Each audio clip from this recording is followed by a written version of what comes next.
Essays on Work and Culture by Hamilton Wright Mabie. To Henry Van Dyke. Along the slender wires of speech some message from the heart is sent, but who can tell the whole that's meant? Our dearest thoughts are out of reach. Chapter 1. Tool or man? A complete man is so uncommon that when he appears he is looked upon with suspicion, as if there must be something wrong about him. If a man is content to deal vigorously with affairs, and leave art, religion, and science to the enjoyment or refreshment or enlightenment of others, he is accepted as strong, sound, and wise. But let him add to practical sagacity a love of poetry and some skill in the practice of it. Let him be not only honest and trustworthy, but genuinely religious. Let him be not only keenly observant and exact in his estimate of trade influences and movements, but devoted to the study of some science, and there goes abroad the impression that he is superficial. It is written, apparently, in the modern, and especially in the American, consciousness, that a man can do but one thing well. If he attempts more than one thing, he betrays the weakness of versatility. If this view of life is sound, man is born to imperfect development, and must not struggle with fate. He may have natural aptitudes of many kinds. He may have a passionate desire to try 3 or 4 different instruments. He may have a force of vitality which is equal to the demands of several vocations or avocations. But he must disregard the most powerful impulses of his nature. He must select one tool, and with that tool he must do all the work appointed to him. If he is a man of business, he must turn a deaf ear to the voices of art. If he writes prose, he must not permit himself the delight of writing verse. If he uses the pen, he must not use the voice. If he ventures to employ 2 languages for his thought, to pour his energy into 2 channels, the awful judgment of superficiality falls on him like a decree of fate.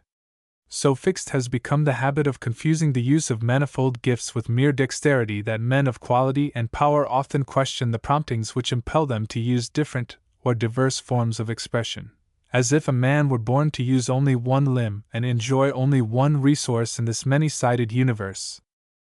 Specialization has been carried so far that it has become an organized tyranny through the curiously perverted view of life which it has developed in some minds.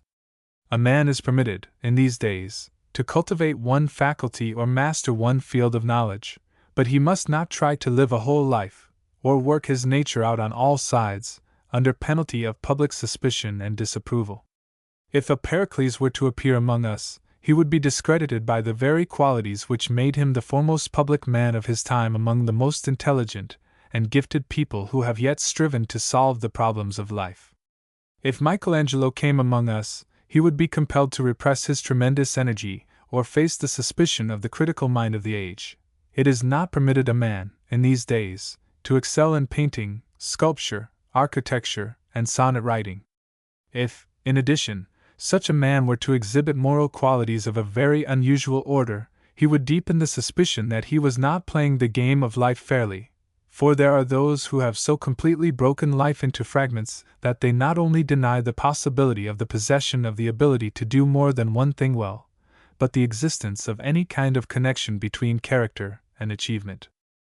Man is not only a fragment, but the world is a mass of unrelated parts, religion, science, morals, and art moving in little spheres of their own, without the possibility of contact. The arts were born at the foot of the altar, as we are sometimes reminded, but let the artist beware how he entertains religious ideas or emotions today. To suggest that art and morals have any interior relation is, in certain circles, to awaken pity that one's knowledge of these things is still so rudimentary. The scholar must beware of the graces of style.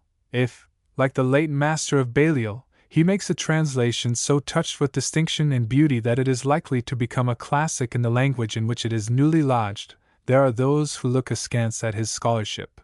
For knowledge, to be pure and genuine, must be rude, slovenly, and barbarous in expression. The religious teacher may master the principles of his faith, but let him beware how he applies them to the industrial or social conditions of society. If he ventures to make this dangerous experiment, he is promptly warned that he is encroaching on the territory of the economist and sociologist. The artist must not permit himself to care for truth, because it has come to be understood in some quarters that he is concerned with beauty, and with beauty alone. To assume that there is any unity in life, any connection between character and achievement, any laws of growth which operate in all departments and in all men, is to discredit one's intelligence and jeopardize one's influence. One field and one tool to each man seems to be the maxim of this divisive philosophy, if that can be called a philosophy which discards unity as a worn-out metaphysical conception, and separates not only men but the arts, occupations, and skills from each other by impassable gulfs. Versatility is often a treacherous ease, which leads the man who possesses it into fields where he has no sure footing because he has no first-hand knowledge, and therefore no real power, and against this tendency, so prevalent in this country, the need of concentration must continually be urged. The great majority of men lack the abounding vitality which must find a variety of channels to give it free movement. But the danger which besets some men ought not to be made a limitation for men of superior strength. It ought not to be used as a barrier to keep back those whose inward impulse drives them forward, not in one but in many directions. Above all, the limitations of a class ought not to be made the basis of a conception of life which divides its activities by hard and fast lines, and tends, by that process of hardening which shows itself in every field of thought or work, to make men tools and machines instead of free, creative forces in society. A man of original power can never be confined within the limits of a single field of interest and activity, nor can he ever be content to bear the marks and use the skill of a single occupation. He cannot pour his whole force into one channel. There is always a reserve of power beyond the demands of the work which he has in hand at the moment. Wherever he may find his place and whatever work may come to his hand, he must always be aware of the larger movement of life which encloses his special task, and he must have the consciousness of direct relation with that central power of which all activities are inadequate manifestations. To a man of this temper the whole range of human interests must remain open, and such a man can never escape the conviction that life is a unity under all its complexities, that all activities stand vitally related to each other, that truth, beauty, knowledge, and character must be harmonized and blended in every real and adequate development of the human spirit. To the growth of every flower earth, sun, and atmosphere must contribute. In the making of a man all the rich forces of nature and civilization must have place. Chapter 2. The Man in the Work.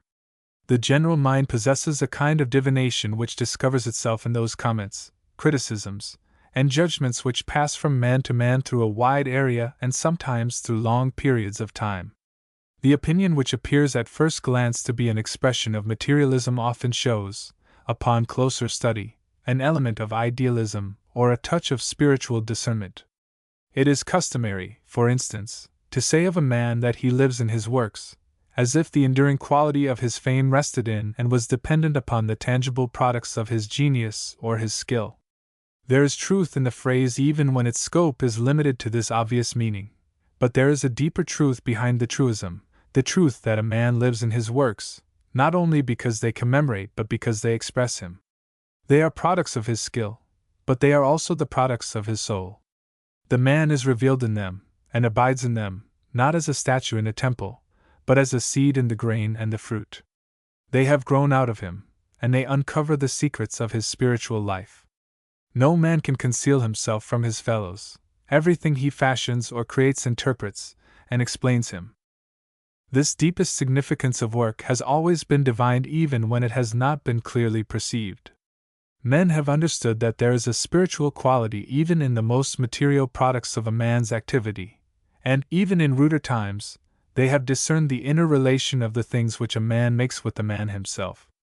In our time, when the immense significance of this essential harmony between spirit and product has been accepted as a guiding principle in historic investigation, the stray spearhead and broken potsherd are prized by the anthropologist, because a past race lives in them.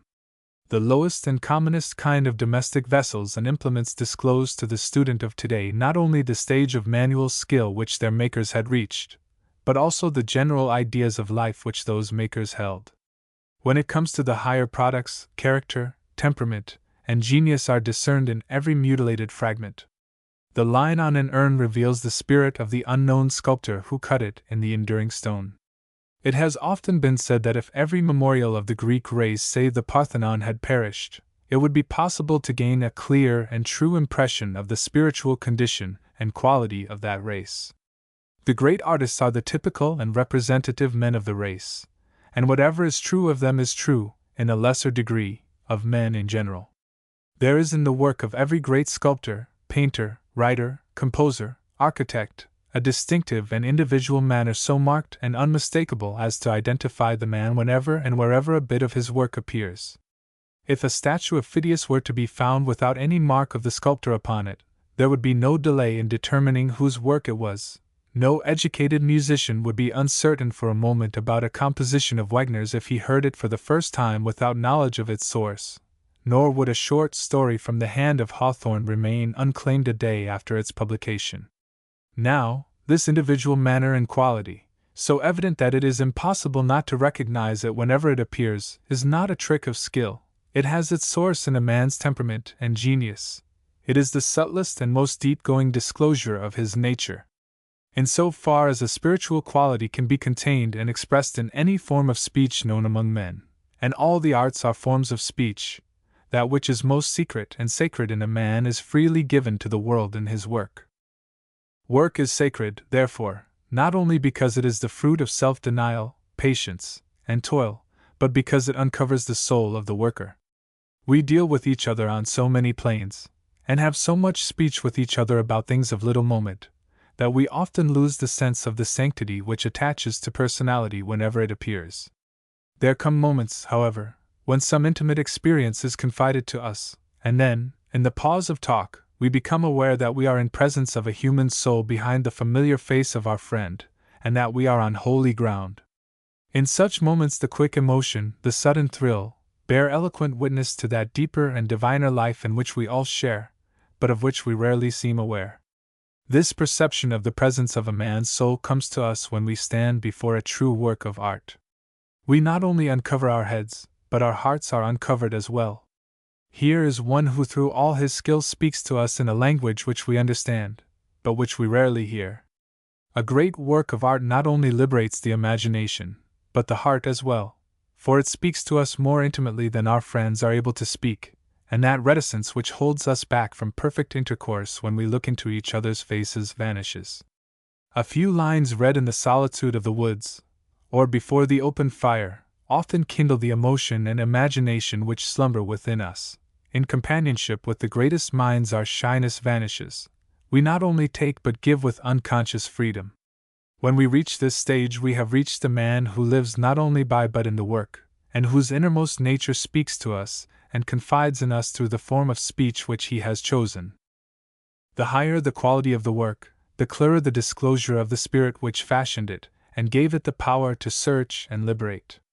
The plays of Sophocles are, in many ways, the highest and most representative products of the Greek literary genius.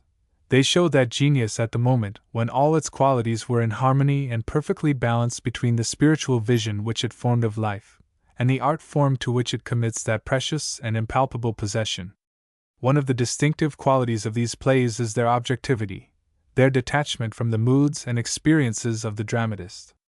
This detachment is so complete that at first glance every trace of the dramatist seems to have been erased. But there are many passages besides the famous lines descriptive of the grove at Colonus which betray the personality behind the plays, and studied more closely, the very detachment of the drama from the dramatist is significant of character. In the poise, harmony, and balance of these beautiful creations there is revealed the instinct for proportion, the self-control and the subordination of the parts to the whole which betray a nature committed by its very instincts to a passionate devotion to beauty. In one of the poems of our own century which belongs in the first rank of artistic achievements, In Memoriam, the highest themes are touched with the strength of one who knows how to face the problems of life with impartial and impersonal courage, and with the tenderness of one whose own heart has felt the immediate pressure of these tremendous questions. So every great work, whether personal or impersonal in intention, conveys to the intelligent reader an impression of the thought behind the skill, and of the character behind the thought. Goethe frankly declared that his works constituted one great confession. All work is confession and revelation as well. Chapter 3. Work as Self-Expression. The higher the kind and quality of a man's work, the more completely does it express his personality. There are forms of work so rudimentary that the touch of individuality is almost entirely absent, and there are forms of work so distinctive and spiritual that they are instantly and finally associated with one man. The degree in which a man individualizes his work and gives it the quality of his own mind and spirit is, therefore, the measure of his success in giving his nature free and full expression. For work, in this large sense, is the expression of the man, and as the range and significance of all kinds of expression depend upon the scope and meaning of the ideas, forces, skills, and qualities expressed, so the dignity and permanence of work depend upon the power and insight of the worker. All sound work is true and genuine self-expression, but work has as many gradations of quality and significance as has character or ability. Dealing with essentially the same materials, each man in each generation has the opportunity of adding to the common material that touch of originality in temperament, insight, or skill which is his only possible contribution to civilization. The spiritual nature of work and its relation to character are seen in the diversity of work which the different races have done, and in the unmistakable stamp which the work of each race bears.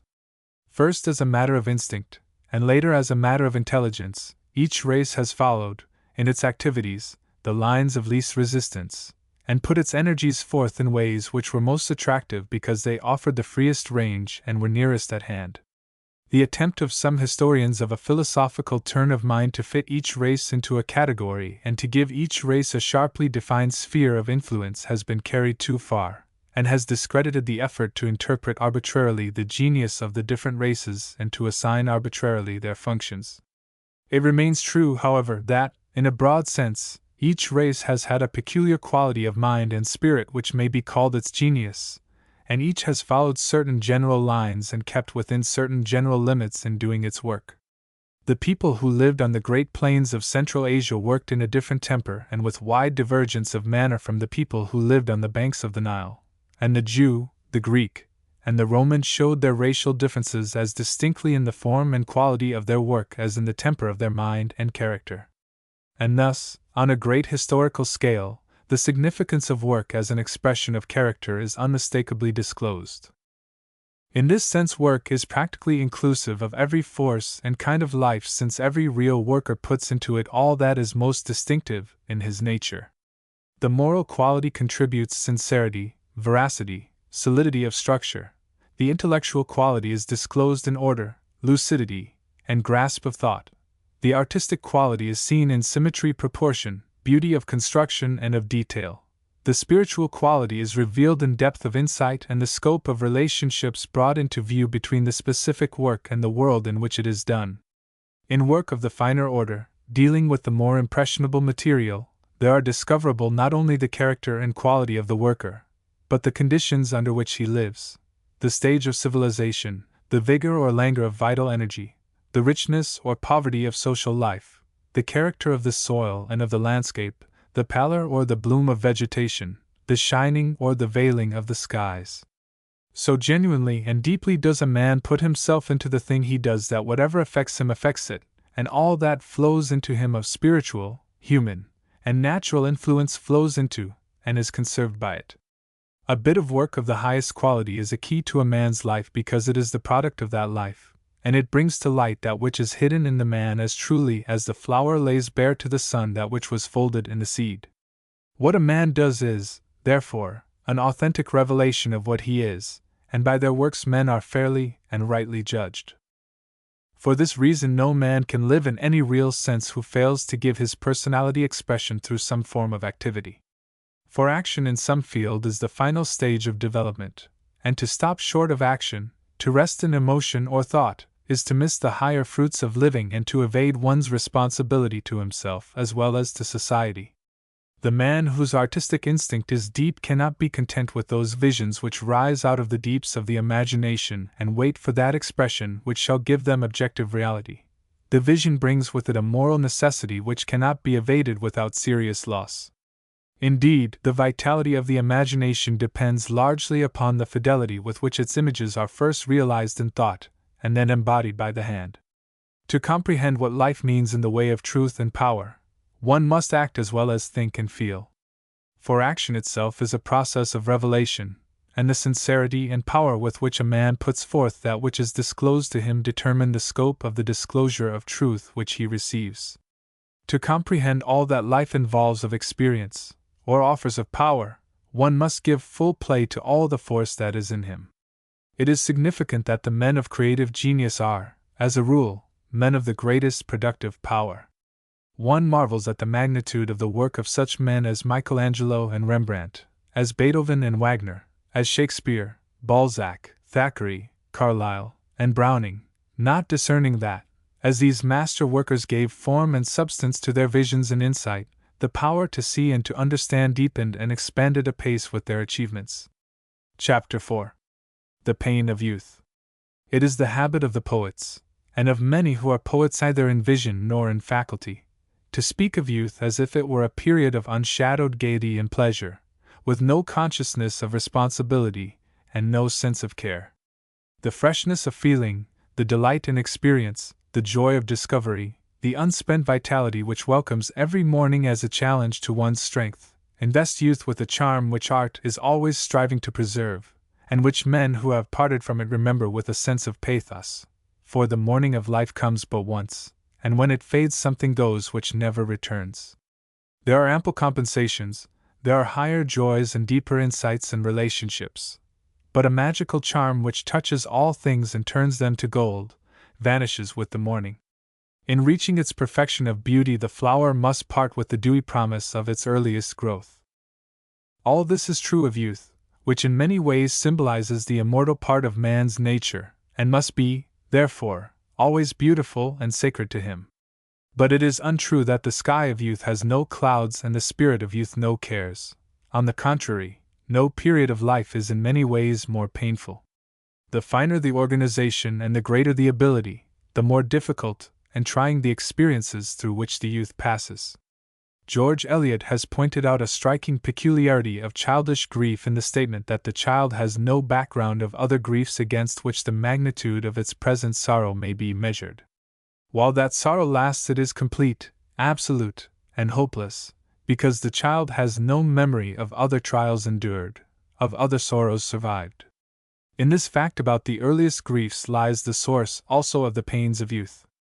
The young man is an undeveloped power. He is largely ignorant of his own capacity, often without inward guidance towards his vocation. He is unadjusted to the society in which he must find a place for himself. He is full of energy and aspiration, but he does not know how to expend the one or realize the other. His soul has wings, but he cannot fly, because, like the eagle, he must have space on the ground before he rises in the air. If his imagination is active, he has moments of rapture, days of exaltation, when the world seems to lie before him clear from horizon to horizon. His hours of study overflow with the passion for knowledge, and his hours of play are haunted by beautiful or noble dreams. The world is full of wonder and mystery, and the young explorer is impatient to be on his journey. No plan is then too great to be accomplished, no moral height too difficult to be attained. After all that has been said, the rapture of youth, when youth means opportunity, remains unexpressed. No poet will ever entirely compass it, as no poet will ever quite ensnare in speech the measureless joy of those festival mornings in June when nature seems on the point of speaking in human language. But this rapture is inward. It has its source in the earliest perception of the richness of life and man's capacity to appropriate it. It is the rapture of discovery, not of possession, the rapture of promise, not of achievement. It is without the verification of experience, or the corroborative evidence of performance. Youth is possibility, that is its charm, its joy, and its power, but it is also its limitation. There lies before it the real crisis through which every man of parts and power passes, the development of the inward force, and the adjustment of the personality to the order of life. The shadow of that crisis is never quite absent from those radiant skies which the poets love to recall. The uncertainty of that supreme issue in experience is never quite out of mind. Siegfried must meet the dragon before he can climb those heights on which, encircled by fire, his ideal is to take the form and substance of reality, and the prelusive notes of that fateful struggle are heard long before the sword is forged or the hour of destiny has come. There is no test of character more severe or difficult to bear than the suspense of waiting. The man who can act eases his soul under the greatest calamities, but he who is compelled to wait, unless he be of hardy fibre, eats his heart out in a futile despair. Troops will endure losses when they are caught up in the stir of a charge which would demoralize and scatter them if they were compelled to halt under the relentless guns of massed batteries. Now, the characteristic trial of youth is this experience of waiting at a moment when the whole nature craves expression and the satisfaction of action. The greater the volume of energy in the man who has yet to find his vocation and place, the more trying the ordeal. There are moments in the life of the young imagination when the very splendor of its dreams fills the soul with despair, because there seems no hope of giving them outward reality, and the clearer the consciousness of the possession of power, the more poignant the feeling that it may find no channel through which to add itself to the impulsion which drives forward the work of society. The reality of this crisis in spiritual experience, the adjustment between the personality and the physical, social, and industrial order in which it must find its place and task, is the measure of its possible painfulness. It is due, perhaps, to the charm which invests youth, as one looks back upon it from maturity or age, that its pain is forgotten and that sympathy withheld which youth craves often without knowing why it craves. A helpful comprehension of the phase of experience through which he is passing is often the supreme need of the ardent young spirit. His pain has its roots in his ignorance of his own powers and of the world. He strives again and again to put himself in touch with organized work. He takes up one task after another in a fruitless endeavor to succeed. He does not know what he is fitted to do, and he turns helplessly from one form of work for which he has no faculty to another for which he has less. His friends begin to think of him as a ne'er-do-weel, and more pathetic still, the shadow of failure begins to darken his own spirit.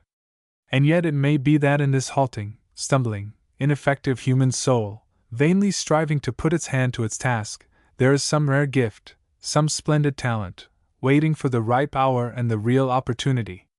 In such a crisis sympathetic comprehension is invaluable, but it is rarely given, and the youth works out his problem in isolation. If he is courageous and persistent, he finds his place at last, and work brings peace, strength, self-comprehension. Chapter 5. The Year of Wandering. Goethe prefaces Wilhelm Meister's travels with some lines full of that sagacity which was so closely related to his insight. What shap'st thou here at the world? 'Tis shapen long ago, the Maker shaped it, he thought it best even so, thy lot is appointed, go follow its hest. Thy way is begun, thou must walk, and not rest, for sorrow and care cannot alter the case, and running, not raging, will win thee the race. My inheritance, how wide and fair! Time is my estate, to time I'm heir. Between the preparation and the work, the apprenticeship and the actual dealing with a task or an art, there comes, in the experience of many young men, a period of uncertainty and wandering which is often misunderstood and counted as time wasted, when it is, in fact, a period rich in full and free development. In the days when Wilhelm Meister was written, the Wanderjahr or year of travel was a recognized part of student life, and was held in high regard as contributing a valuable element to a complete education. The Europe of the Renaissance, writes M. Wagner, was fairly furrowed in every direction by students, who often traveled afoot and barefoot to save their shoes. These wayfarers were light-hearted and often empty-handed. They were in quest of knowledge, but the intensity of the search was tempered by gaiety and ease of mood. Under a mask of frivolity, however, youth often wears a serious face, and behind apparent aimlessness there is often a steady and final turning of the whole nature towards its goal. Uncertainty breeds impatience, and in youth, before the will is firmly seated and the goal clearly seen, impatience often manifests itself in the relaxation of all forms of restraint. The richer the nature, the greater the reaction which sometimes sets in at this period, the more varied and powerful the elements to be harmonized in a man's character and life, the greater the ferment and agitation which often precede the final discernment and acceptance of one's work. If the pressure of uncertainty with regard to one's gifts and their uses ought to call out patience and sympathy, so ought that experience of spiritual and intellectual agitation which often intervenes between the training for life and the process of actual living. This experience is a true year of wandering, and there is nothing of which the wanderer stands in such need as the friendly hand and the door which stands hospitably open. It is the born drudge alone who is content to go from the school to the office or the shop without so much as asking the elementary questions about life. The aspiring want to know what is behind the occupation. They must discover the spiritual necessity of work before they are ready to bend to the inevitable yoke. Strong natures are driven by the very momentum of their own moral impulse to explore the world before they build in it and unite themselves with it. The imagination must be fed with beauty and truth before they are content to choose their task and tools. It is often a sign of greatness in a man that he does not quickly fit into his place or easily find his work. Let him look well at the stars before he bends to his task. He will need to remember them when the days of toil come, as they must come, at times, to every man. Let him see the world with his own eyes before he gives to fortune those hostages which hold him henceforth fast bound in one place. It is as natural for ardent and courageous youth to wish to know what is in life, what it means, and what it holds for its children, as for a child to reach for and search the things that surround and attract it. Behind every real worker in the world is a real man, and a man has a right to know the conditions under which he must live, and the choices of knowledge, power, and activity which are offered him. In the education of many men and women, therefore, there comes the year of wandering, the experience of traveling from knowledge to knowledge and from occupation to occupation. There are men and women, it is true, who are born under conditions so free and prosperous that the choice of work is made almost instinctively and unconsciously, and apprenticeship merges into mastery without any intervening agitation or uncertainty. At long intervals, nature not only sends a great talent into the world, but provides in advance for its training and for its steady direction and unfolding. But nature is not often so minute in her provision for her children. Those who receive most generously from her hand are, for the most part, compelled to discover their gifts and find their places in the general order as the result of much searching, and often of many failures. And even in the most harmonious natures the elements of agitation and ferment are rarely absent. The forces which go to the making of a powerful man can rarely be adjusted and blended without some disturbance of relations and conditions. This disturbance is sometimes injurious, because it affects the moral foundations upon which character rests, and for this reason the significance of the experience in its relation to development ought to be sympathetically studied. The birth of the imagination and of the passions, the perception of the richness of life, and the consciousness of the possession of the power to master and use that wealth, create a critical moment in the history of youth, a moment richer in possibilities of all kinds than comes at any later period. Agitation and ferment of soul are inevitable in that wonderful moment. It is as idle to ask youth to be calm and contented in that supreme moment as to ask the discoverer who is catching his first glimpse of a new continent to avoid excitement. There are times when agitation is as normal as is self-control at other and less critical times. There are days in June when nature seems to betray an almost riotous prodigality of energy, but that prodigality is always well within the limits of order. In youth that which is to be feared is not the explosive force of vitality, but its wrong direction, and it is at this crisis that youth so often makes its mute and unavailing appeal to maturity. The man who has left his year of wandering behind him forgets its joys and perils, and regards it as a deflection from a course which is now perfectly plain, although it may once have been confused and uncertain. He is critical and condemnatory where he ought to be sympathetic and helpful. If he reflects and comprehends, he will hold out the hand of fellowship, for he will understand that the year of wandering is not a manifestation of aimlessness, but of aspiration, and that in its ferment and uncertainty youth is often guided to and finally prepared for its task. Chapter 6. The Ultimate Test. I have cut more than one field of oats and wheat, writes M. Charles Wagner, cradled for long hours under the August sky to the slow cadence of the blade as it swung to and fro, laying low at every stroke the heavy yellow heads. I have heard the quail whistle in the distant fields beyond the golden waves of wheat and the woods that looked blue above the vines. I have thought of the clamors of mankind, of the oven-like cities, of the problems which perplex the age, and my insight has grown clearer. Yes, I am positive that one of the great curatives of our evils, our maladies, social, moral, and intellectual, would be a return to the soil, a rehabilitation of the work of the fields. In these characteristically ardent words, one of the noblest Frenchmen of the day has brought out a truth of general application. To come once more into personal relations with Mother Earth is to secure health of body and of mind, and with health comes clarity of vision.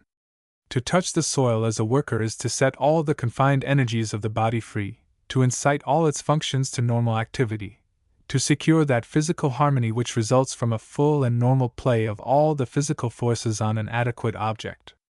In like manner, true work of mind or technical skill brings peace, composure, sanity, to one to whom the proper outlet of his energy has been denied.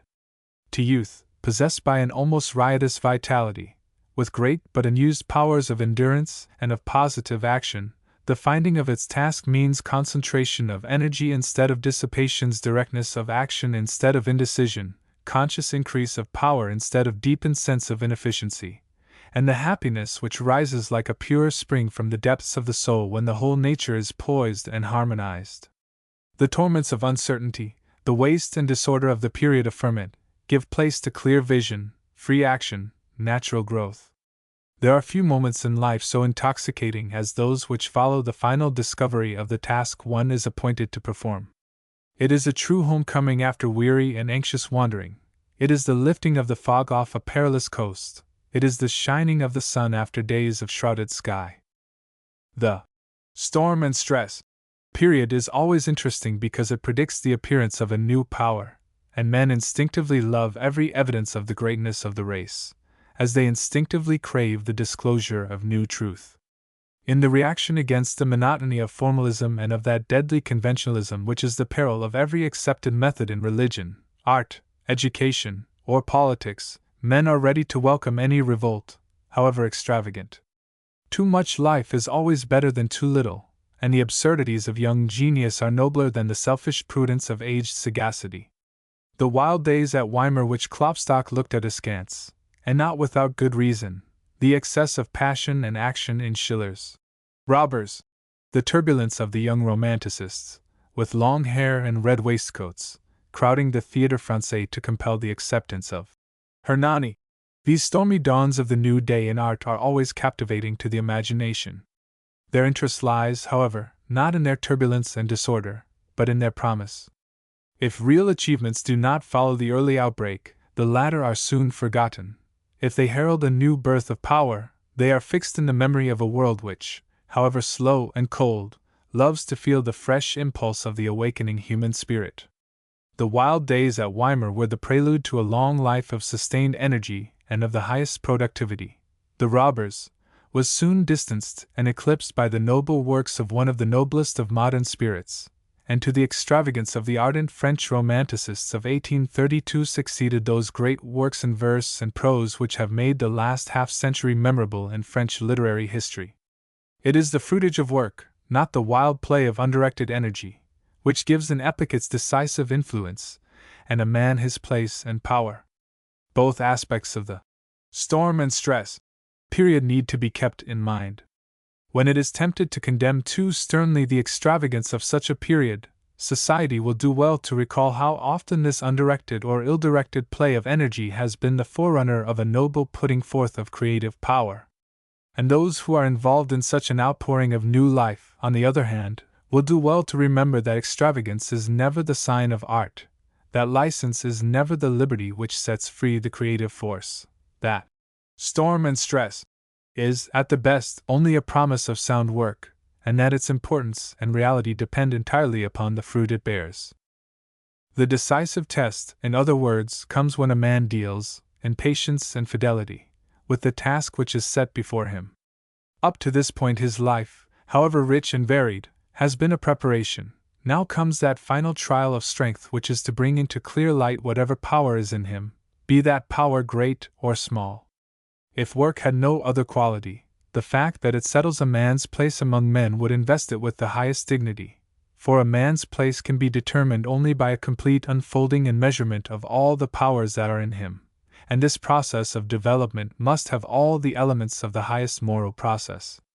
So great, indeed, is the importance of work from this point of view that it seems to involve, under the appearance of a provisional judgment, the weight and seriousness of a final judgment of men. Such a judgment, as every man knows who has the conscience either of a moralist or of an artist, is being hourly registered in the growth which is silently accomplished through the steady and skillful doing of one's work, or in the gradual but inevitable decline and decay which accompany and follow the slovenly, indifferent, or unfaithful performance of one's task. We make or unmake ourselves by and through our work, marring our material and spiritual fortunes or discovering and possessing them at will. The idle talk about the play of chance in the world, the futile attempt to put on the broad back of circumstances that burden of responsibility which rests on our own shoulders, deceives no man in his saner moments. The outward fruits of success are not always within our reach, no matter how strenuous our struggles to pluck them, but that inward strength, of which all forms of outward prosperity are but visible evidences, lies within the grasp of every true worker. Fidelity, skill, energy, the noble putting forth of one's power in some worthy form of work, never fail of that unfolding of the whole man in harmonious strength which is the only ultimate and satisfying form of success. Chapter 7. Liberation. Work is the most continuous and comprehensive form of action, that form which calls into play and presses into steady service the greatest number of gifts, skills, and powers. Into true work, therefore, a man pours his nature without measure or stint, and in that process he comes swiftly or slowly to a clear realization of himself. Work sets him face to face with himself. So long as he is getting ready to work, he cannot measure his power, nor take full account of his resources of skill, intelligence, and moral endurance. But when he has closed with his task and put his entire force into the doing of it, he comes to an understanding not only of but with himself. Under the testing process of actual contact with materials and obstacles, his strength and his weakness are revealed to him. He learns what lies within his power and what lies beyond it. He takes accurate account of his moral force, and measures himself with some degree of accuracy against a given task or undertaking. He discovers his capacity for growth, and begins to see, through the mist of the future, how far he is likely to go along the road he has chosen. He discerns his lack of skill in various directions, and knows how to secure what he needs. In countless ways he measures himself and comes to know himself. For work speedily turns inward power into outward achievement, and so makes it possible to take accurate account of what has hitherto lain wholly within the realm of the potential. In a very deep and true sense, an artist faces his own soul when he looks at his finished work. He sees a bit of himself in every book, painting, statue, or other product of his energy and skill. What was once concealed in the mystery of his own nature is set in clear light in the work of his hands. The reality or unreality of his aspirations is finally settled. The question of the possession of original power or of mere facility is answered. The worker is no longer an unknown force. He has been developed, revealed, measured, and tested. In this process, one of his highest gains is the liberation of his inward power and the attainment of self-knowledge and self-mastery. No man is free until he knows himself, and whatever helps a man to come to clear understanding of himself helps him to attain freedom. A man does not command his resources of physical strength until he has so trained and developed his body that each part supplements every other part and bears the strain with equal power of resistance. When every part has been developed to its highest point of efficiency, and the whole body answers the command of the will with that completeness of strength which has its source in harmony of parts through unity of development, the man has come into full possession of his physical resources. In like manner, a man comes into complete mastery of himself when through self-knowledge he presses every force and faculty into activity, and through activity secures for each its ultimate perfection of power and action. When every force within has been developed to its highest efficiency, complete liberation has been effected. The perfectly developed and trained man would have the poise and peace which come from the harmonious expression of the soul through every form of activity, and the freedom which is the result of complete command of all one's resources and the power to use them at will. This ultimate stage of power and freedom has, perhaps, never been attained by any worker under the conditions of this present life, but in the exact degree in which the worker approaches this ideal does he secure his own freedom. The untrained man, whose sole resource is some kind of unskilled labor, is in bondage to the time and place in which and at which he finds himself, and to the opportunities and rewards close at hand. The trained man has the freedom of the whole world of work. Michelangelo receives commissions from princes and popes. Velasquez paints with kings looking over his shoulder. Tesla can choose the place where he will work. Mr. Gladstone would have found fame and fortune at the end of almost any road he chose to take. In the case of each of these great workers, inward power was matured and harmonized by outward work, and through work each achieved freedom.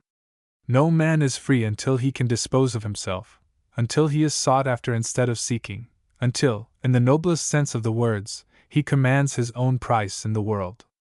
There are men in every generation who push this self-development and self-mastery so far, and who obtain such a large degree of freedom in consequence, that the keys of all doors are open to them.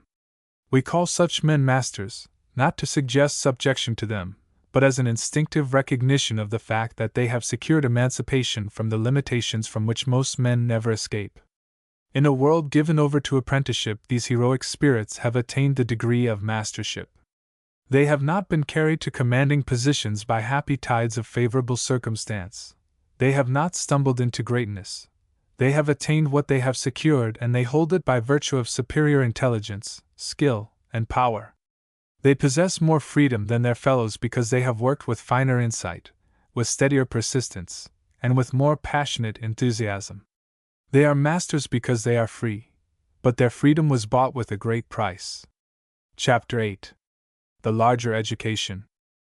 The old idea that the necessity of working was imposed upon men as a punishment is responsible, in large measure, for the radical misunderstanding of the function and uses of work which has so widely prevailed. In the childhood of the world, a garden for innocence to play in secured the consummation of all deep human longings for happiness. But there is a higher state than innocence. There is the state to which men attain through knowledge and trial. Knowledge involves great perils, but it is better than innocuous ignorance. Virtue involves grave dangers, but it is nobler than innocence. Character cannot be secured if choice between higher and lower aims is denied, and without character the world would be meaningless.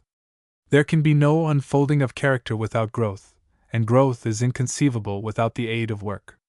The process of self-expression through action is wrought, therefore, into the very structure of man's life. It is not a penalty, but a spiritual opportunity of the highest order. It is the most comprehensive educational process to which men are subjected, and it has done more, probably, than all other processes to lift the moral and social level of the race. Instead of being a prison, the workshop has been a place of training, discipline, and education. The working races have been the victorious races.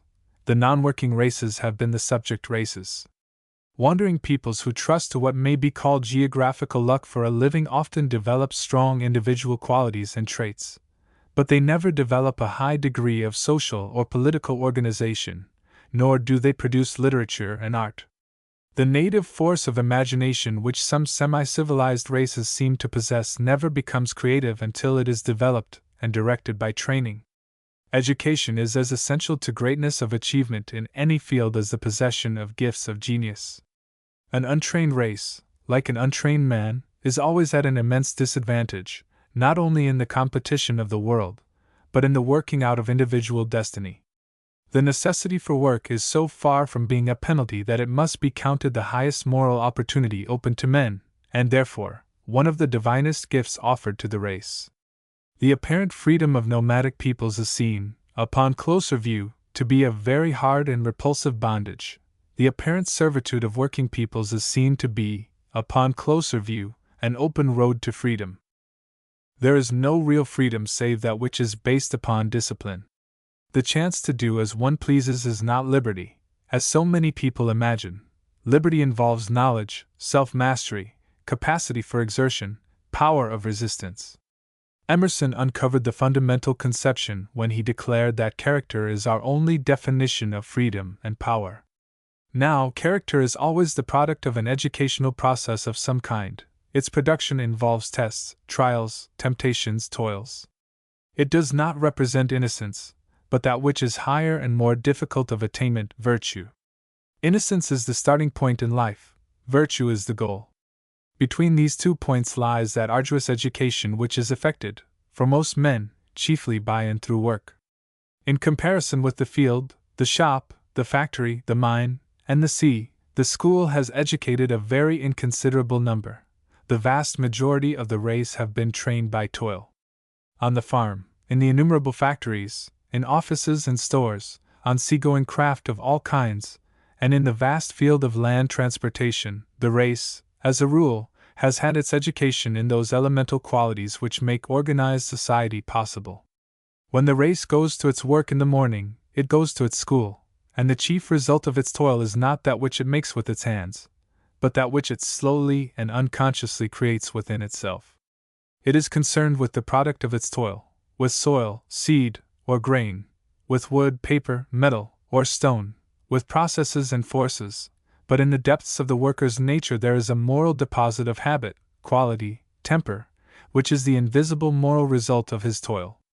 The real profit of a day's work in the world can never be estimated in terms of money, it can be estimated only in terms of character. The regularity, promptness, obedience, fidelity, and skill demanded in every kind of work, skilled or unskilled, compels the formation of a certain degree of character. No worker can keep his place who does not develop certain moral qualities in connection with his work. Honesty, truthfulness, sobriety, and skill are essential to the most elementary success, the getting of the bare necessities of life, and these fundamental qualities, upon which organized society rests as on an immovable foundation, are the silent deposit of the work of the world. Through what seems to be the bondage of toil, the race is emancipated from the ignorance, the license, and the dull monotony of savagery. Through what seems to be a purely material dealing with insensate things, men put themselves in the way of the most thorough moral training. The necessity of working gives society steadiness and stability. When large populations are freed from this necessity, irresponsible mobs take the place of orderly citizens, and the crowd of idlers must be fed and amused to be kept out of mischief. A man can never be idle with safety and advantage until he has been so trained by work that he makes his freedom from times and tasks more fruitful than his toil has been. When work has disciplined a man, he may safely be left to himself, for he will not only govern himself, but he will also employ himself. There are few worse elements in society than an idle leisure class, a body of men and women who make mere recreation the business of living, and so reverse or subvert the natural order of life. On the other hand, there is no more valuable element in society than a working leisure class, a body of men and women who, emancipated from the harder and more mechanical work of the world, give themselves to the higher activities and enrich the common life by intelligence, beauty, charm of habit and manners, dignity of carriage, and distinction of character and taste. So long as men need other food than bread, and have higher necessities than those of the body, a leisure class will be essential to the richest and completest social development. What society does not need is an idle class. Chapter 9. Fellowship. The comradeship of work is an element which is rarely taken into account, but which is of great importance from many points of view. Men who work together have not only the same interests, but are likely to develop a kinship of thought and feeling. Their association extends beyond working hours, and includes their higher and wider interests. There seems to be something in the putting forth of effort upon the same material or for the same end which binds men together with ties which are not wholly the result of proximity. Those who have given no thought to the educational side of work, and who are ignorant that it has such a side, are, nevertheless, brought within the unifying influence of a process which, using mainly the hands and the feet, is insensibly training the whole nature.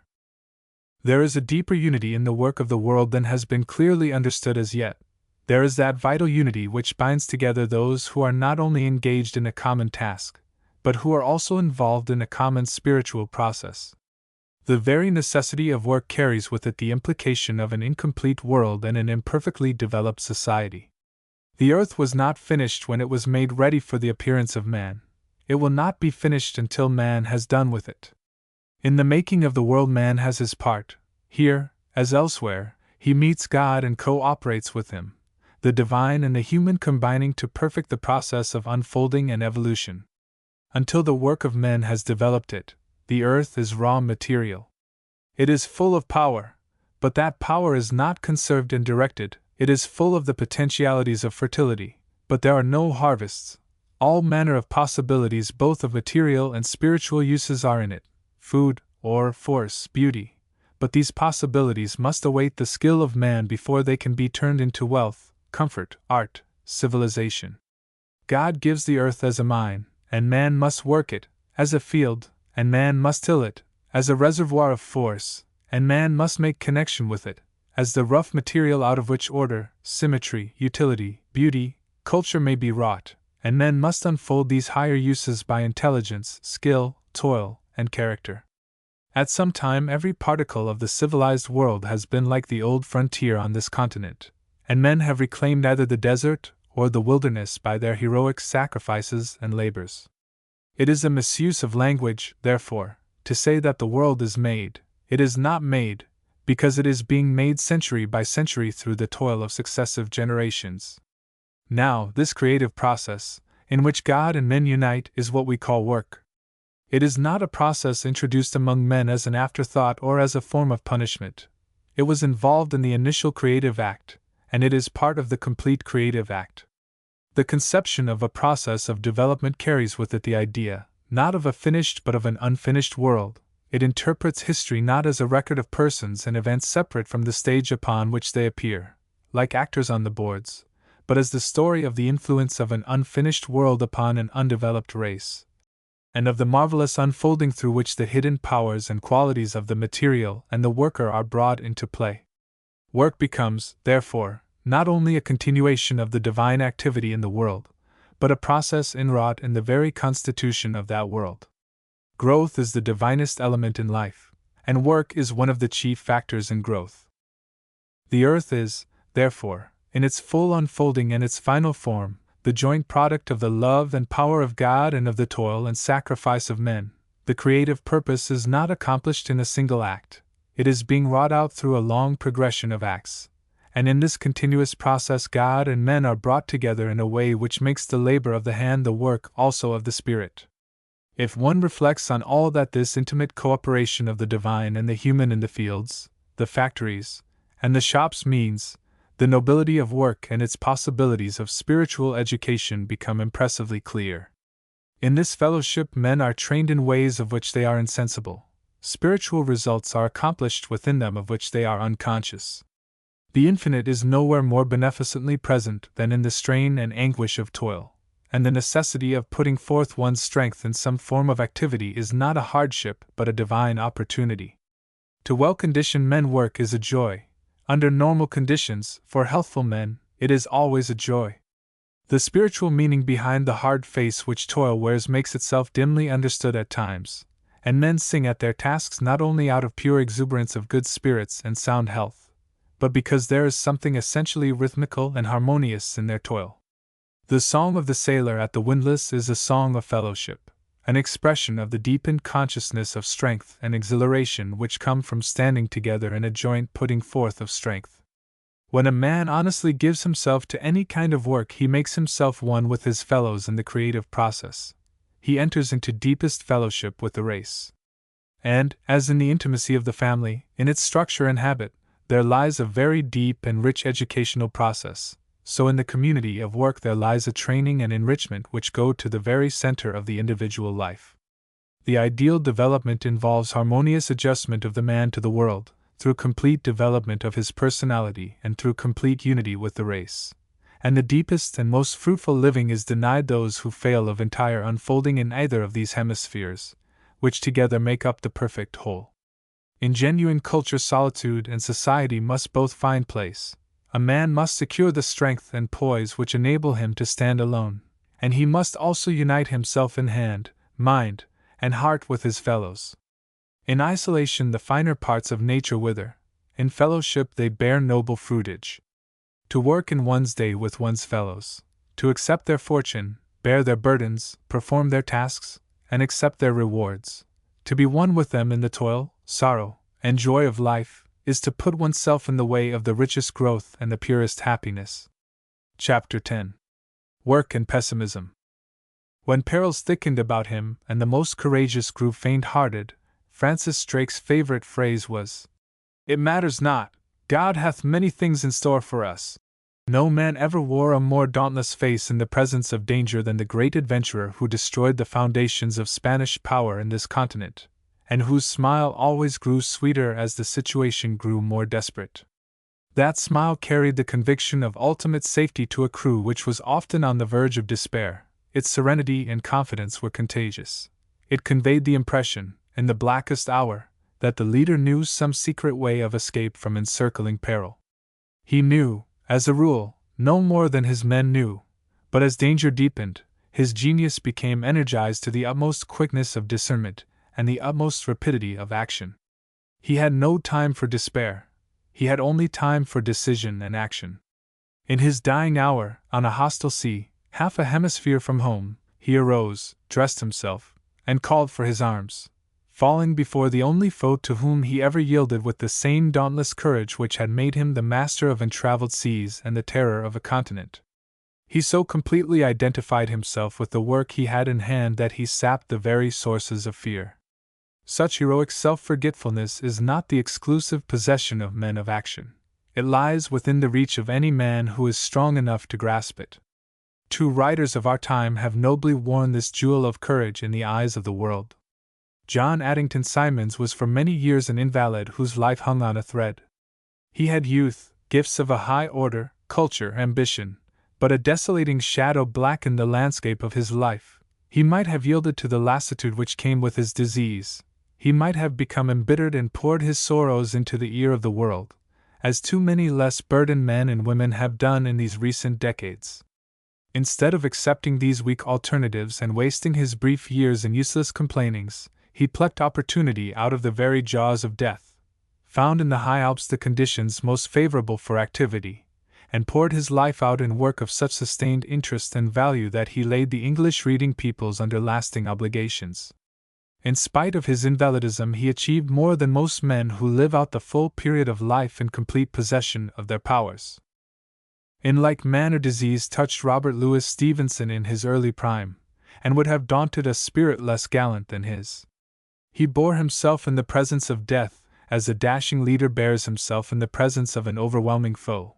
He was intrepid, but he was also wise. He sought such alleviations as climates afforded a man in his condition, and then gave himself to his work with a kind of passionate ardor, as if he would pluck the very heart out of time and toil before the night fell. Neither of these men was blind to his condition, either was indifferent. Both loved life and both had their moments of revolt and depression. But both found in work resource from despair, and both made the world richer not only by the fruits of self-conquest, but by the contagious power of heroic example. Such careers put to shame the self-centered, egotistic, morbid pessimism which has found so many voices in recent years that its cowardly outcries have almost drowned the great, sane, authoritative voices of the world. Despair has many sources, but one of its chief sources is the attempt to put an incomplete in the place of a complete life, and to substitute a partial for a full and rounded development. The body keeps that physical unconsciousness which is the evidence of health only so long as every part of it is normally used and exercised. When any set of organs is ignored and neglected, some form of disorder begins, and sooner or later physical self-consciousness in some part announces the appearance of disease. In like manner, intellectual and spiritual self-unconsciousness, which is both the condition and the result of complete intellectual and spiritual health, is preserved only so long as a man lives freely and naturally in and through all his activities. Expression of the whole nature through every faculty is essential to entire sanity of mind and spirit. Every violation of this fundamental law is followed by moral or spiritual disorder, loss of balance, decline of power. To see the world with clear eyes, as Shakespeare saw it, instead of seeing it through distorted vision, as Paul Verlaine saw it, one must think, feel, and act. To compress one's vital power into any one of these forms or channels of expression is to limit growth, to destroy the balance and symmetry of development, to lose clarity of vision, and to invite that devastating disease of our time and of all times, morbid self-consciousness. The man who lives exclusively in thought becomes a theorist, an indifferent observer, or a cynic. He who lives exclusively in feeling becomes a sentimentalist, or a pessimist. He who lives exclusively in action becomes a mere executive energy, a pure objective force in society. These types are found in all times, and exhibit in a great variety of ways the perils of incomplete development. In our time, the chief peril for men of imagination and the artistic temperament comes from that aloofness of temper which separates its victim from his fellows, isolates him in the very heart of society, and turns his energy inward so that he preys upon himself. The root of a great deal of that pessimism which has found expression in modern literature is found in inactivity. He who contents himself with looking at life as a spectator sees its appalling contradictions and its baffling confusions, and misses the steadying power of the common toil, the comprehension through sympathy, the slow but deep unfolding and education which come from participation in the world's work. He who approaches life only through his feelings is bruised, hurt, and finally exhausted by a strain of emotion unrelieved by thought and action. No man is sound either in vision or in judgment who holds himself apart from the work of society. Participation in that work not only liberates the inward energy which preys upon itself if repressed, it also, through human fellowship, brings warmth and love to the solitary spirit. Above all, it so identifies the man with outward activities that his personal force finds free access to the world, and he is delivered from the peril of self-consciousness.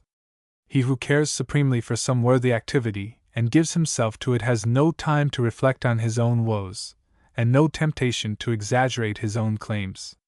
He sees clearly that he is an undeveloped personality to whom the supreme opportunity comes in the guise of the discipline of work. To forget oneself in heroic action as did Drake, or in heroic toil as did Symonds and Stevenson, is to make even disease contribute to health and mastery. Chapter 11. The Educational Attitude. The man whose life is intelligently ordered is always preparing himself for the highest demands of his work. He is not only doing that work with adequate skill from day to day, but he is always fitting himself in advance for more exacting and difficult tasks. If a man is to become an artist in his work, his specific preparation for particular occasions and tasks must be part of a general preparation for all possible occasions and tasks. It is not only impossible to foresee opportunities, but it is often impossible to recognize their importance until they are past. It is well to know by heart Emerson's significant lines: "Daughters of time, the hypocritic days, muffled and dumb like barefoot dervishes, and marching single in an endless file, bring diadems and faggots in their hands. To each they offer gifts after his will, bread, kingdoms, stars, and sky that holds them all. I, in my pleached garden, watched the pomp, forgot my morning wishes, hastily took a few herbs and apples, and the day turned and departed silent. I, too late, under her solemn fillet saw the scorn." The days, which come so unobtrusively and go so silently, are opportunities in disguise, and to enable a man to penetrate that disguise and discern the royal figure in the meanest dress is one of the great ends of that education which must always, in some form, precede real success. For nothing which endures is ever done without some kind of preliminary training.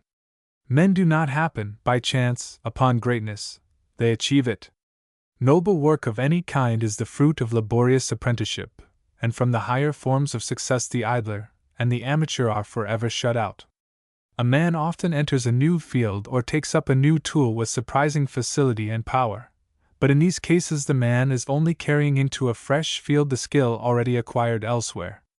It has sometimes happened that a sudden occasion has called an obscure man to his feet, and he has sat down famous. In such instances it is the custom to say that the orator has spoken without preparation. As a matter of fact, the man knows that he has been all his life preparing for that critical moment.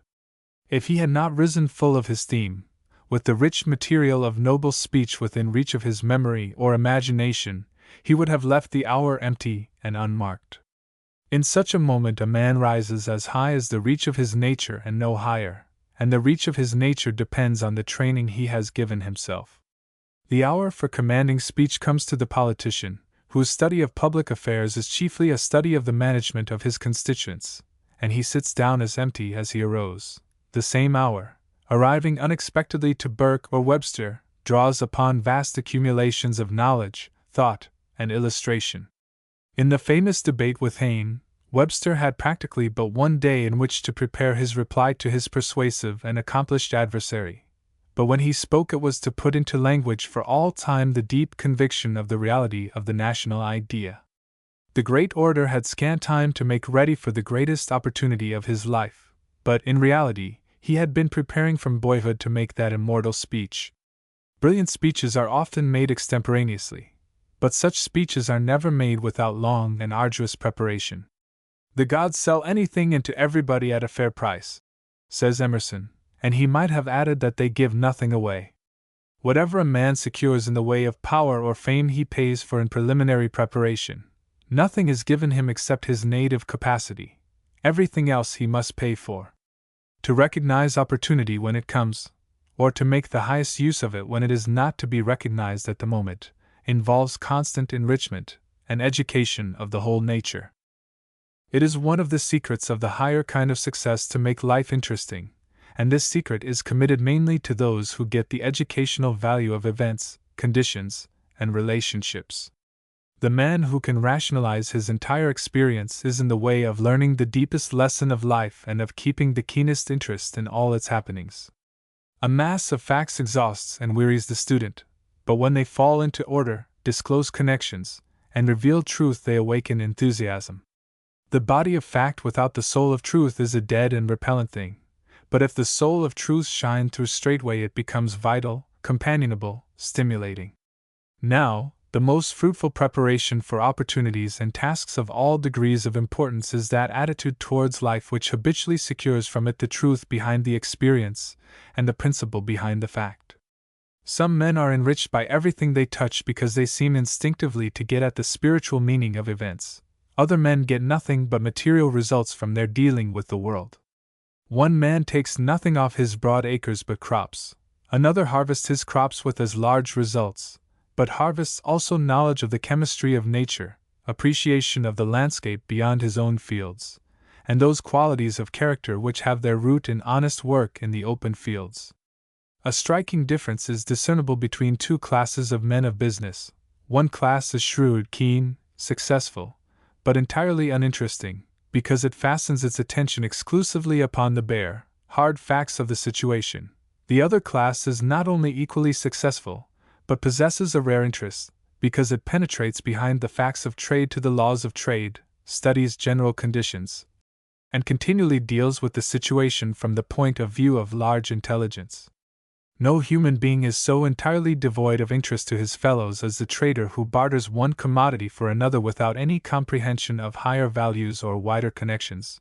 On the other hand, few men are more interesting than the great merchants whose vision penetrates to the principles behind business, and who acquire a kind of wisdom which is the more engaging because it is constantly verified by contact with affairs.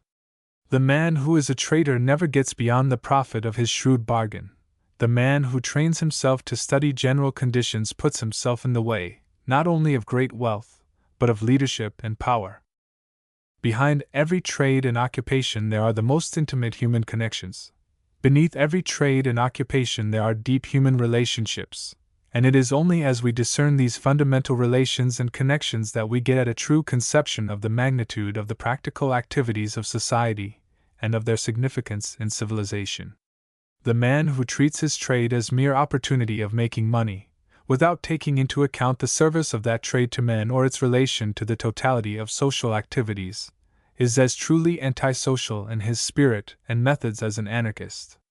Such a man breaks society into selfish fragments, and turns commerce into vulgar bartering. The penalty of such a sordid and narrow view of life is never evaded. The trader makes gains and often swells them by hoarding, but he rarely secures great wealth, for great fortunes are built by brains and force, and he never secures leadership. He who is to win the noblest successes in the world of affairs must continually educate himself for larger grasp of principles and broader grasp of conditions. Chapter 12. Special Training. It is a very superficial conception of workmanship which sets it in conflict with originality.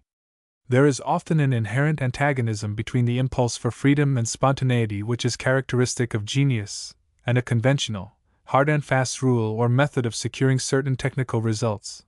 but there is no antagonism between the boldest originality and the most complete mastery of craftsmanship.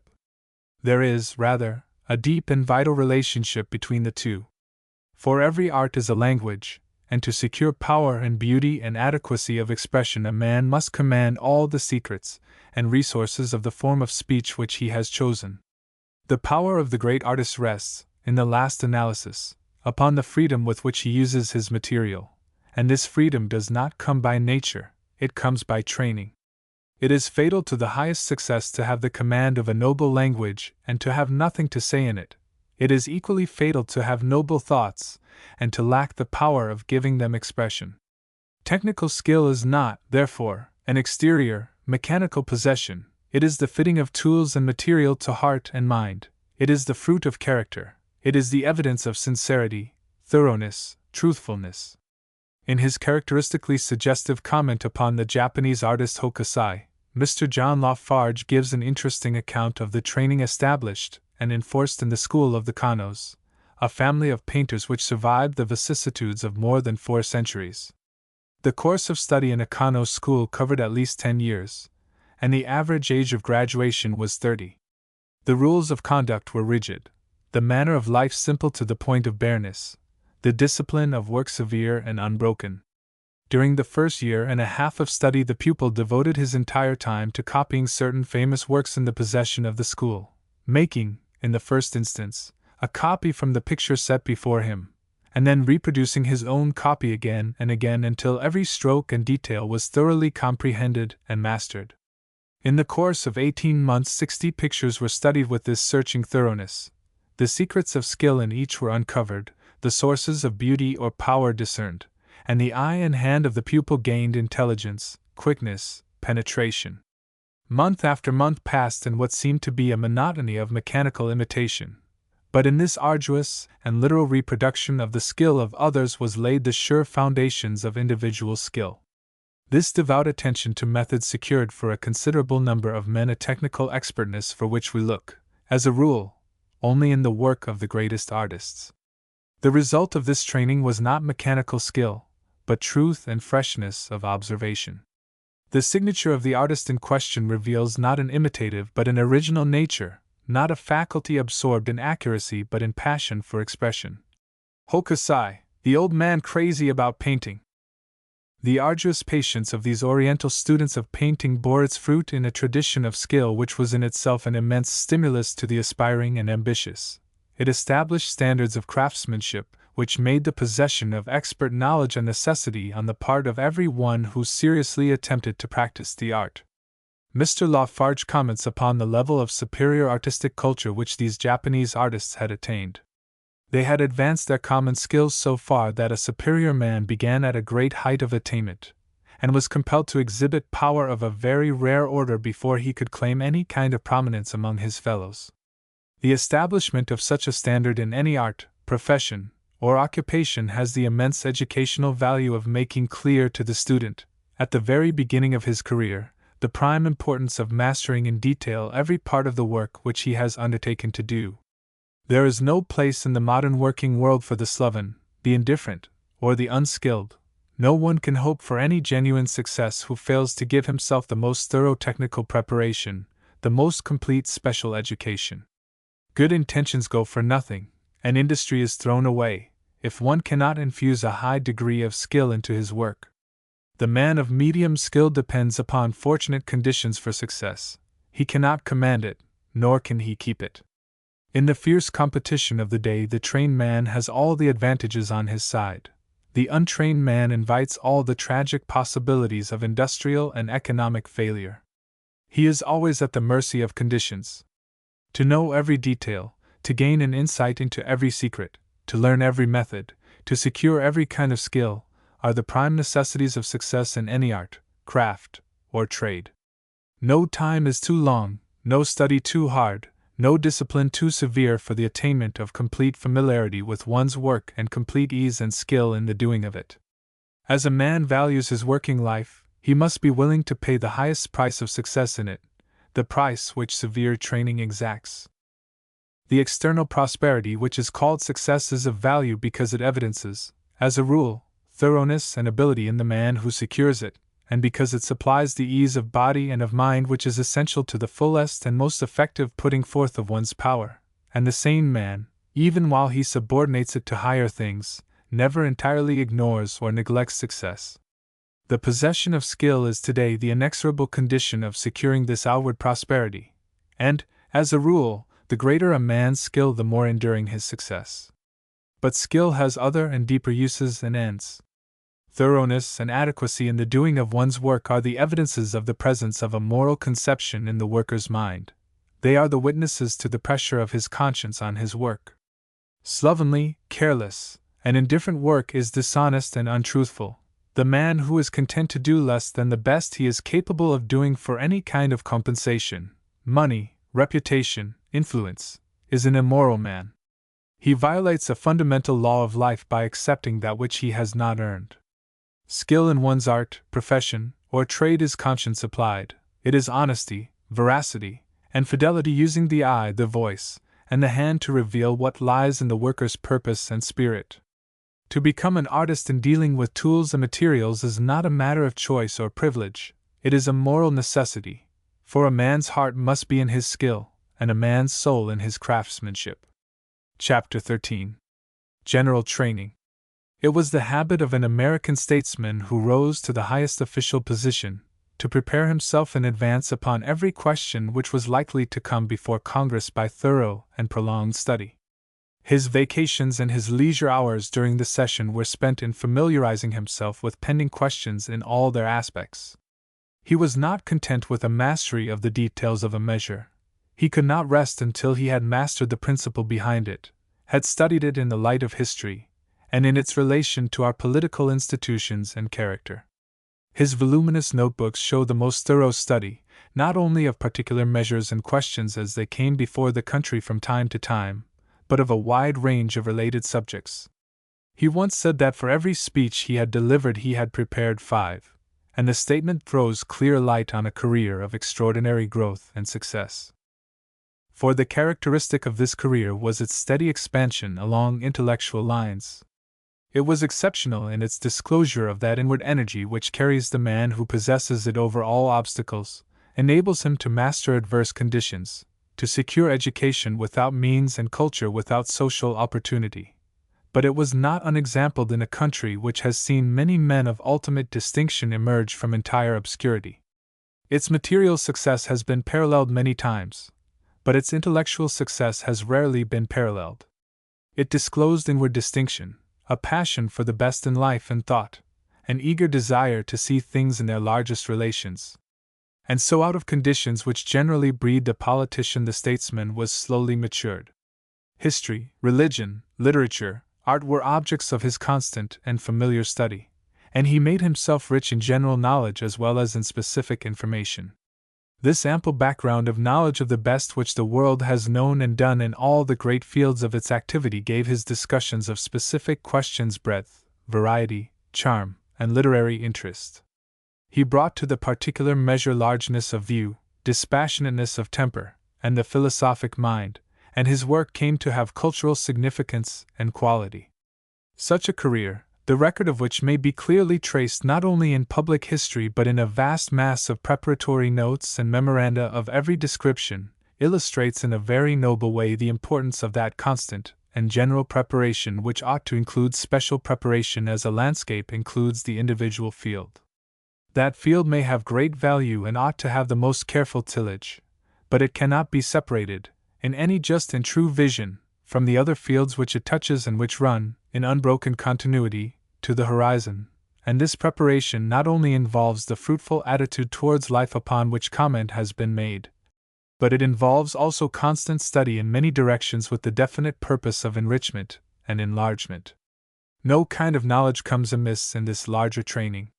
History, literature, art, and science have their different kinds of nurture to impart, and their different kinds of material to supply, and the wise man will open his mind to their teaching and his nature to their ripening touch. The widely accepted idea that a man not only needs nothing more for a specific task than the specific skill which it demands, but that any larger skill tends to superficiality, is the product of that tendency to excessive specialization which has impaired the harmony of modern education and dwarfed many men of large native capacity.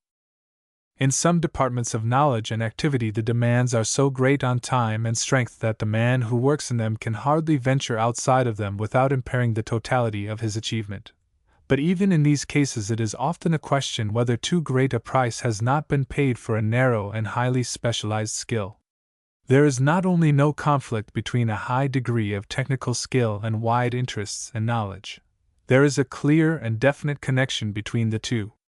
For in all those higher forms of work which involve not only expert workmanship but a spiritual content of some kind, the worker must bring to his task not only skill but ideas, force, personality, temperament, and sound workmanship being secured, his rank will depend not on specific expertness, but on the depth, energy, and splendor of the personality which the work reveals. Creative men feel the necessity of many interests and of wide activities. Their natures require rich pasturage, they must be fed from many sources. They secure the skill of the specialist, but they never accept his limitations of interest and work.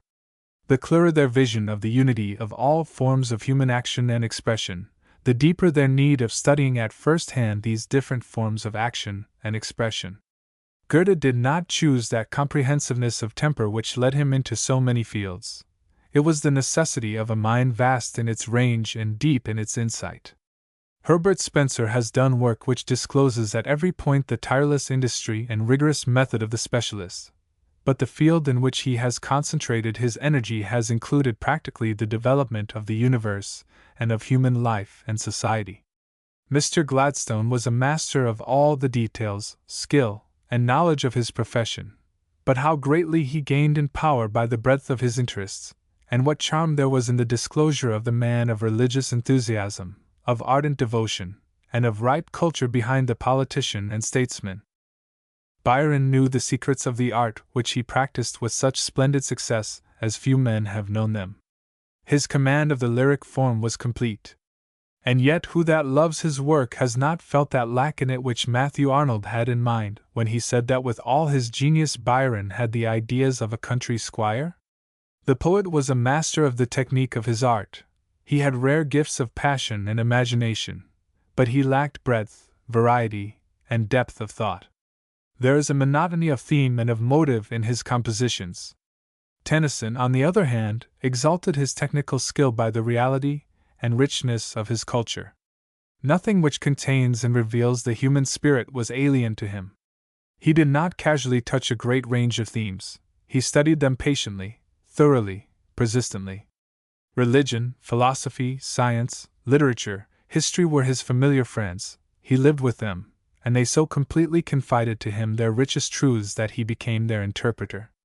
So wide were his interests, and so varied his studies that he came to be one of those men in whom the deeper currents of an age flow together, and from whom the tumult of angry and contending currents issues in a great harmonious tide.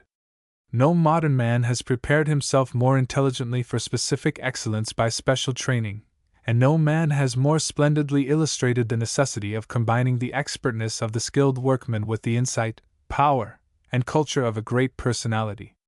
A life which issues in an art so beautiful in form and so significant in content reveals both the necessity of constant and general preparation, and the identity of great working power with great spiritual energy. Chapter 14. The Ultimate Aim. Workers of all kinds are divided into two classes by differences of skill and by differences of aim. The artist not only handles his materials in a different way from that which the artisan employs, but he uses them for a different end and in a different spirit. The peculiar spiritual quality of the artist is his supreme concern with the quality of his work and his subordinate interest in the returns of reputation or money which the work brings him. No wise man ought to be indifferent to recognition and to material rewards, because there is a vital relation between honest work and adequate wages of all kinds, a relation as clearly existing in the case of Michelangelo or of William Shakespeare as in the case of the farmhand or the day laborer. But when the artist plans his work, and while he is putting his life into it day by day, the possible rewards which await him are overshadowed by the supreme necessity of making the work sound, true, adequate, and noble. A man is at his best only when he pours out his vital energy at full tide, without thought or care for anything save complete self-expression. He who hopes to reach the highest level of activity in work will not aim, therefore, to gain specific ends or to touch external goals of any kind. He will aim at complete self-development. His ultimate aim will be not material but spiritual. He cannot rest short of the perfect self-expression. The rewards of work, money, influence, position, fame, will be the incidents, not the ends, of his toil. He has a right to look for them and count upon them. But if he be a true workman, they will never be his inspirations, nor can they ever be his highest rewards. The man in public life who sets out to secure a certain official position as the ultimate goal of his ambition may be a successful politician but can never be a statesman, for a statesman is supremely concerned with the interests of the state, and only subordinately with his own interests. Such a man may definitely seek a presidency or a premiership, but he will seek it, in any final analysis of his motives, not for that which it will give him in the way of reward, but for that which it will give him in the way of opportunity. A genuine man seeks a great place, not that he may be seen of men, but that he may speak, influence, and lead men. The motives of the vast majority of men are, to a certain extent, confused and contradictory, for the noblest man never quite completes his education and brings his nature into final harmony, but the genuine man is inspired by generous motives, and to such an one success becomes not a snare but an education, in the process of which all that is noblest becomes controlling and all that is merely personal becomes subordinate.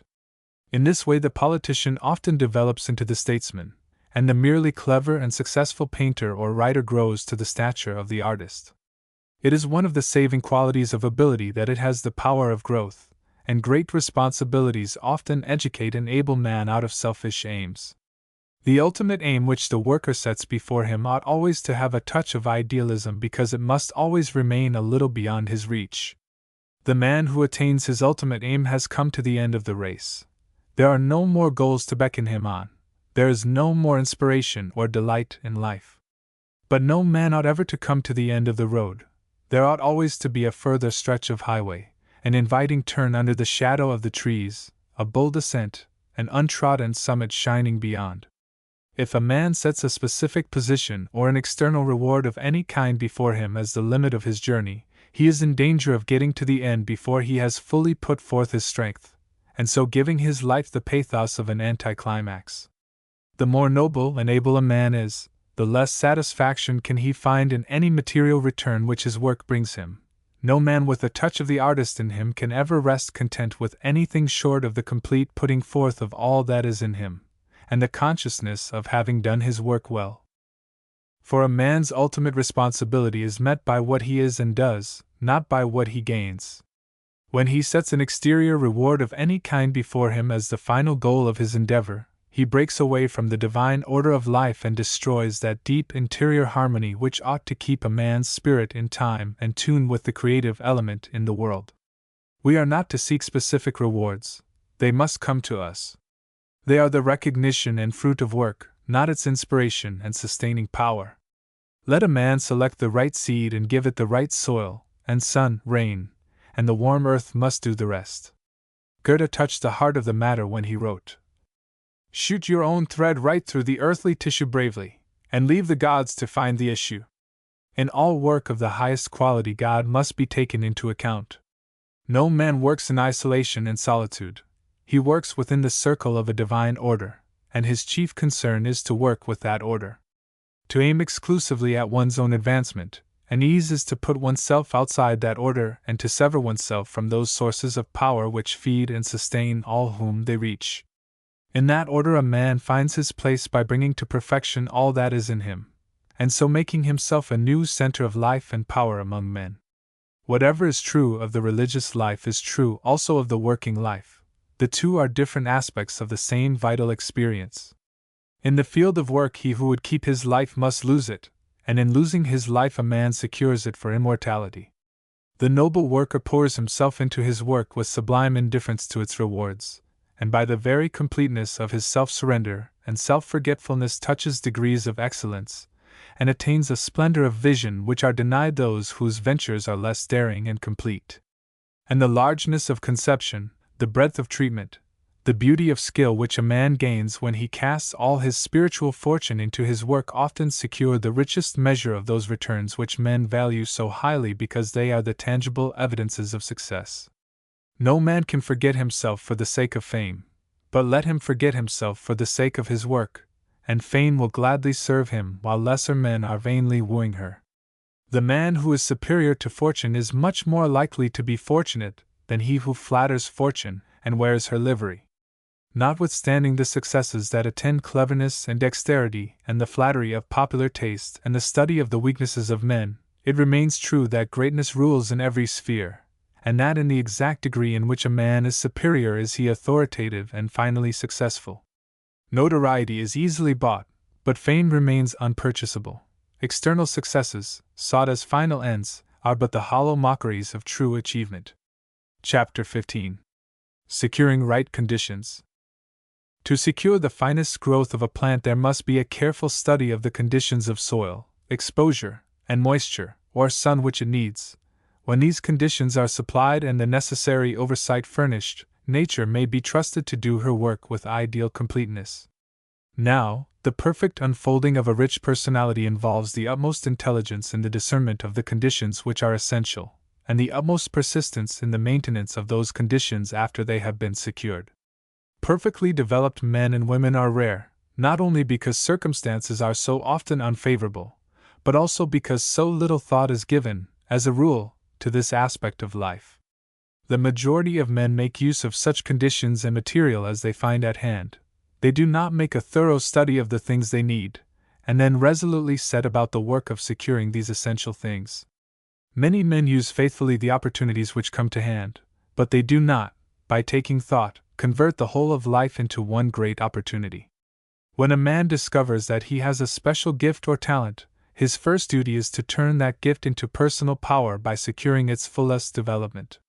The recognition of such a gift generally brings with it the knowledge of the conditions which it needs for its complete unfolding, and when that discovery is made, a man holds the clue to the solution of the problem of his life. The world is full of unintelligent sacrifice which is sound in motive, and therefore does not fail to secure certain results in character, but which is lacking in clear discernment, and fails, therefore, to accomplish the purpose for which it was made. Such unavailing sacrifice is always pathetic, for it involves a waste of spiritual power. One of the chief sources of this kind of waste is the habit which so many American communities have formed of calling a man into all kinds of activity before he has had time to thoroughly train and develop himself. Let a young teacher, preacher, speaker, or artist give promise of an unusual kind, and straightway all manner of enterprises solicit his support. Local organizations and movements urge their claims upon him, reforms and philanthropies command his active cooperation, and if he wisely resists the pressure he is in the way of being set down as selfish, unenterprising, and lacking in public spirit. As a matter of fact, in most cases, it is the community, not the individual, which is selfish, for communities are often ruthless destroyers of promising youth. The gifted young preacher must clearly discern the needs of his own nature, or he will miss the one thing which he was probably sent into the world to accomplish, the one thing which all men are sent into the world to secure, free and noble self-development. He must be wiser than his parish or the community. He must recognize the peril which comes from the too close pressure of near duties at the start. The community will thoughtlessly rob him of the time, the quiet, and the repose necessary for the unfolding of his spirit. It will drain him in a few years of the energy which ought to be spread over a long period of time, and at the end of a decade it will begin to say, under its breath, that its victim has not fulfilled the promise of his youth. It will fail to discern that it has blighted that promise by its own urgent demands.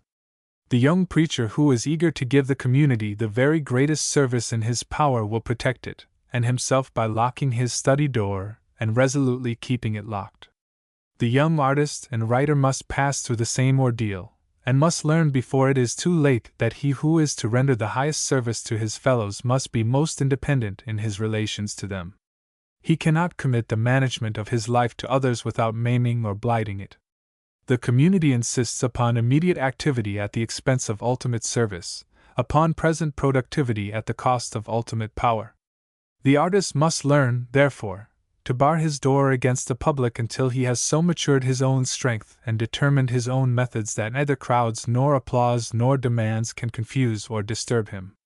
The great spirits who have nourished the best life of the race have not turned to their fellows for their aims and habits of work. They have taken counsel of that ancient oracle which speaks in every man's soul, and to that counsel they have remained steadfastly true. There is no clearer disclosure of divine guidance in the confusion of human aims and counsels than the presence of a distinct faculty or gift in a man, and when such a gift reveals itself a man must follow it, though it cost him everything which is most dear, and he must give it the largest opportunity of growth, though he face the criticism of the world in the endeavor. Life is always a struggle, and no man comes to any kind of mastery without a conflict. The really great man is often compelled to fight for his right to live in the freedom of spirit. Prophets, poets, teachers, and artists have known the scorn, hatred, and rejection of society. They have known also its flatteries, rewards, and imperious demands, and they have learned that in both moods society is the foe of the highest development and of the noblest talent. He who breaks under the scorn or yields to the adulation becomes the creature of those whom he would serve, and so misses his own highest fortune and theirs as well. He who forgets the indifference in steadfast work, and holds to his aims and habits when success knocks at his door, gains the most and the best for himself and for others. For the highest service which a man can render to his kind is possible only when he secures for himself the largest and noblest development. To stop short of that development is to rob himself and society. Selfishness does not lie in turning a deaf ear to present calls for work and help. It lies in indifference to the ultimate call. Goethe was by no means a man of symmetrical character, and there were reaches of spiritual life which he never traversed. But the charge of selfishness urged against him because he gave himself up completely to the work which he set out to do cannot be sustained. The very noblest service which he could render to the world was to hold himself apart from its multiform activities in order that he might enrich every department of its thought. For life consists not only in the doing of present duties, but in the unfolding of the relations of men to the entire spiritual order of which they are part, and in the enrichment of human experience by insight, interpretation, and the play of the creative faculties. The artist finds his use in the enrichment of life, and his place in the order of service is certainly not less assured and noble than that of the man of action. Such a nature as Dante's does more for men than a host of those who are doing near duties and performing the daily work of the world. Let no man decry the spiritual greatness of these obvious claims and tasks. But on the other hand, let not the man of practical affairs and of what may be called the executive side of ethical activity decry the artists, the thinkers, and the poets. It is the duty of some men to leave reforms alone, and to give themselves up to study, meditation, and the creative spirit and mood. Of men of practical ability the world stands in little need. Of men of spiritual insight, imaginative force, and creative energy it stands in sore need. When such a gift appears it ought to be sacredly guarded. It may be that it has a work to do which demands absolute detachment from the ordinary affairs of society. To assault it with the claims of the hour is to defeat its purpose and rob the future. It must have quiet, leisure, repose. Let it dream for a while in the silence of sweet gardens, within the walls of universities, in the fruitful peace of undisturbed days, for out of such dreams have come, As You Like It, The Tempest, In Memoriam, and The Vision of Sir Launfal. Out of such conditions have come also the work of Darwin, Spencer, Martineau, Maurice, Jowett, and Childs. He who is bent on making a wise use of his abilities may safely be left to choose his own methods and to create his own conditions. Chapter 16. Concentration. When a man has discovered the conditions which are necessary to his most complete development, he will, if he is wise and strong, resolutely preserve these conditions from all disturbing influences and claims. He will not hesitate to disappoint the early and eager expectation of his friends by devoting himself to practice while they are clamorous for work. He will take 20 years for preparation, if necessary, and cheerfully accept indifference and the pangs of being forgotten, if at the end of that time he can do a higher work in a better way. He who takes a long range must expect that his target will be invisible to those who happen to be taking note of him. He will need, therefore, to have a very clear perception of the end he is pursuing, and great persistence in the pursuit of that end. The alertness and facility of the American temperament are very engaging and useful qualities, but they involve serious perils for those who are bent upon doing the best thing in the best way. The man who can turn his hand readily to many things is likely to do many things well, but to do nothing with commanding force and skill. One may have a fund of energy which needs more than one field to give it adequate play, but he who hopes to achieve genuine distinction in any kind of production must give some particular work the first place in his interest and activity, and must pour his whole soul into the doing of that work. A man may enjoy many diversions by the way, but he must never forget the end of his journey. If he is wise, he will not hasten. He will not miss the sights and sounds and pleasures which give variety to travel and bring rest to the traveler, but he will hold all these things subordinate to the accomplishment of his journey. He will rest for the sake of the strength it will give him. He will turn aside for the enjoyment of the view. He will linger in sweet and silent places to take counsel with his own thoughts. But the staff and wallet will never be laid aside. There are no men so interesting as those who are quietly and steadfastly following some distant aim which is invisible to others. One recognizes them because they seem to be moving silently but surely onward. Skill, insight, and power steadily flow to them, and apparently without effort they climb step by step the steep acclivity where influence and fame abide. They are supremely interesting because, through absorption in their work, they are largely free from self-consciousness, and because they bring with them the air and stir of growth and movement. They rarely obtrude their interests or pursuits upon others, but they give the impression of a definiteness of aim which cannot be obscured or blurred, and a concentration of energy which steadily reacts an increase of power. They are not only the heroic workers of the world, but they also set in motion the deeper currents of thought and action. Into the atmosphere of a sluggish age they infuse freshness and vitality. They do not drift with majorities. They determine their own courses, and sweep others into the wide circles of influence which issue from them. They are the leaders, organizers, energizing spirits of society. They do not copy, but create. They do not accept, but form conditions. They mold life to their purpose, and stamp themselves on materials. To the making of genuine careers, concentration is quite as essential as energy. To achieve the highest success, a man must not only be willing to pour out his vitality without stint or measure, but he must also be willing to give himself. For concentration is, at bottom, entire surrender of one's life to some definite end. In order to focus all one's powers at a single point, there must be abandonment of a wide field of interest and pleasure.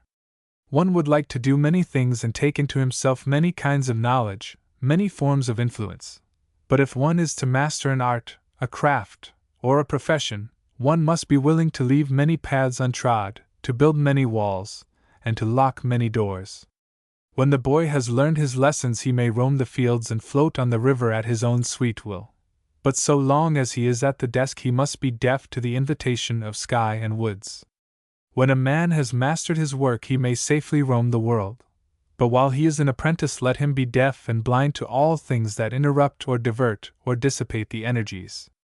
Mr. Gladstone's astonishing range of interests and occupations was made possible by his power of concentration. He gave himself completely to the work in hand. All his knowledge, energy, and ability were focused on that work, so that his whole personality was brought to a point of intense light and heat, as the rays of the sun are brought to a point in a burning glass.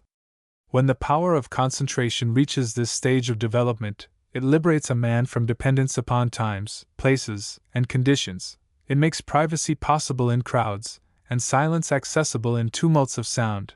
It withdraws a man so completely from his surroundings that he secures complete isolation as readily as if the magic carpet of the Arabian Nights were under him to bear him on the instant into the solitude of lonely deserts or inaccessible mountains. More than this, it enables a man to work with the utmost rapidity, to complete his task in the shortest space of time, and to secure for himself, therefore, the widest margin of time for his own pleasure and recreation. The marked differences of working power among men are due chiefly to differences in the power of concentration. A retentive and accurate memory is conditioned upon close attention. If one gives entire attention to what is passing before him, he is not likely to forget it or to confuse persons or incidents. The book which one reads with eyes which are continually lifted from the page may furnish entertainment for the moment, but cannot enrich the reader, because it cannot become part of his knowledge. Attention is the simplest form of concentration, and its value illustrates the supreme importance of that focusing of all the powers upon the thing in hand which may be called the sustained attention of the whole nature.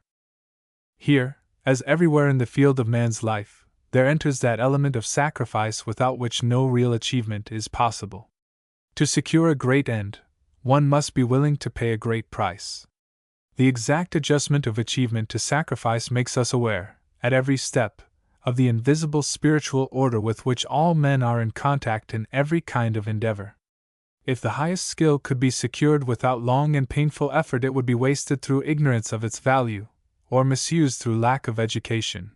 But a man rarely attains great skill without undergoing a discipline of self-denial and work which gives him steadiness, restraint, and a certain kind of character. The giving up of pleasures which are wholesome, the turning aside from fields which are inviting, the steady refusal of invitations and claims which one would be glad to accept or recognize, invest the power of concentration with moral quality, and throw a searching light on the nature of all genuine success. To do one thing well, a man must be willing to hold all other interests and activities subordinate. To attain the largest freedom, a man must first bear the cross of self-denial. Chapter 17. Relaxation. The ability to relax the tension of work is as important as the power of concentration, for the two processes combine in the doing of the highest kind of work. There are, it is true, great differences between men in capacity for sustained toil. Some men are able to put forth their energy at the highest point of efficiency for a short time only, while the endurance of others seems to be almost without limit. In manual or mechanical work, it is mainly a question of physical or nervous resources. In creative work, however, relaxation is not a matter of choice. It is a matter of necessity, because it affects the quality of the product. In the alertness of attention, the full activity of every faculty, the glow of the imagination, which accompanied the putting forth of the creative power, the whole force of the worker is concentrated and his whole nature is under the highest tension. Everything he holds of knowledge, skill, experience, emotion flows to one point, as waters which have gathered from the surface of a great stretch of country sometimes run together and sweep, in deep, swift current, through a narrow pass. In such moments there is a concentration of thought, imagination, and spiritual energy which fuses all the forces of the worker into one force and directs that force to a single point. In such a moment there is obviously a closing in of a man's nature from outward influences. The very momentum with which the absorbed worker is urged on in the accomplishment of his design shuts him from those approaches of truth and knowledge which are made only when the mind is at ease. One sees 100 things in the woods as he saunters through their depths which are invisible as he rushes through on a flying train, and one is conscious of a vast world of sights, sounds, and odors when he sits out of doors at ease, of which he is oblivious when he is absorbed in any kind of task. Now, in order to give work the individuality and freshness of the creative spirit, one must be, at certain times, as open to these manifold influences from without as one must be, at other times, closed against them. The tension of the whole being which is necessary for the highest achievement must be intermitted. The flow of energy must be stopped at intervals in order that the reservoir may have time to fill. In the lower forms of work, relaxation is necessary for health. In the higher forms of work, it is essential for creativeness. It is a very superficial view of the nature of man which limits growth to periods of self-conscious activity, a view so superficial that it not only betrays ignorance of the real nature of man's relation to his world, but also of the real nature of work. Activity is not necessarily work, it is often motion without direction, progress, or productiveness, mere waste of energy. In every field of life, religious, intellectual, material, there is an immense amount of activity which is sheer waste of power. Work is energy intelligently put forth, and intelligence in work depends largely upon keeping the whole nature in close and constant relation with all the sources of power. To be always doing something is to be as useless for the higher purposes of growth and influence as to be always idle. One can do nothing with a great show of energy, and one can do much with very little apparent effort. In no field of work is the difference between barren and fruitful activity more evident than in teaching. Every one who has acquaintance with teachers knows the two types: the man who is never at rest, but who pushes through the school day, watch in hand, with gongs sounding, monitors marking, classes marching, recitations beginning and ending with military precision, sharply defined sections in each textbook arbitrarily covered in each period, a mechanic of tireless activity, who never by any chance touches the heart of the subject, opens the mind of the pupil, enriches his imagination, or liberates his personality; and the other type, the real teacher, who is concerned not to sustain a mechanical industry, but to create a dynamic energy, who cares more for truth than for facts, for ability than for dexterity, for skill of the soul than for cunning of the brain, who aims to put his pupil in heart with nature as well as in touch with her phenomena, to disclose the formative spirit in history as well as to convey accurate information, to uncover the depths of human life in literature as well as to set periods of literary development in external order. Such a man may use few methods, and attach small importance to them. The railroad atmosphere of the schedule may be hateful to him in the schoolroom, but he is the real worker, for he achieves that which his noisier and more bustling colleague misses, the education of his pupils. He is not content to impart knowledge, he must also impart culture, for without culture knowledge is the barren possession of the intellectual artisan. Now, culture involves repose, openness of mind, that spiritual hospitality which is possible only when the nature is relaxed and lies fallow like the fields which are set aside in order that they may regain fertility. The higher the worker, the deeper the need of relaxation in the large sense. A man must be nourished before he can feed others, must be enriched in his own nature before he can make others rich, must be inspired before he reveal, prophesy, or create in any field. If he makes himself wholly a working power, he isolates himself from the refreshment and recreative power of the living universe in which he toils. In that isolation he may do many things with feverish haste, but he can do nothing with commanding ability. He narrows his energy to a rivulet by cutting himself off from the hills on which the feeding springs rise and the clouds pour down their richness. The rivulet may be swift, but it can never have depth, volume, or force. The great streams in which the stars shine and on which the sails of commerce whiten and fade are fed by half a continent. To the man who is bent upon the highest personal efficiency through the most complete self-development, a large part of life must be set aside for that relaxation which, by relief from tension and from concentration, puts the worker into relation with the influences and forces that nourish and inspire the spirit. The more one can gain in his passive moods, the more will he have to give in his active moods, for the greater the range of one's thought, the truer one's insight, and the deeper one's force of imagination, the more will one's skill express and convey. A man's life ought to be immensely in excess of his expression, and a man's life has its springs far below the plane of his work. Emerson's work reveals the man, because it contains the man, but the man was fashioned before the work began. The work played no small part in the unfolding of the man's nature, but that which gave the work individuality and authority antedated both poems and essays. These primal qualities had their source in the personality of the thinker and poet, and were developed and refined by long intimacy with nature, by that fruitful quietness and solitude which open the soul to the approach of the deepest truths and most liberating experiences. Emerson knew how to relax, to surrender to the hour and the place, to invite the higher powers by throwing all the doors open, and these receptive hours, when he gave himself into the keeping of the Spirit, were the most fertile periods of his life. They enriched and inspired him for the hours of work. Chapter 18. Recreation. There is a radical difference between relaxation and recreation. To relax is to unbend the bow, to diminish the tension, to lie fallow, to open the nature on all sides. Relaxation involves passivity. It is a negative condition so far as activity is concerned, although it is often a positive condition so far as growth is concerned. Recreation, on the other hand, involves activity, but activity along other lines than those of work. Froebel first clearly developed the educational significance and uses of play. Earlier thinkers and writers on education had seen that play is an important element in the unfolding of a child's nature, but Froebel discerned the psychology of play and showed how it may be utilized for educational purposes. His comments on this subject are full of significance.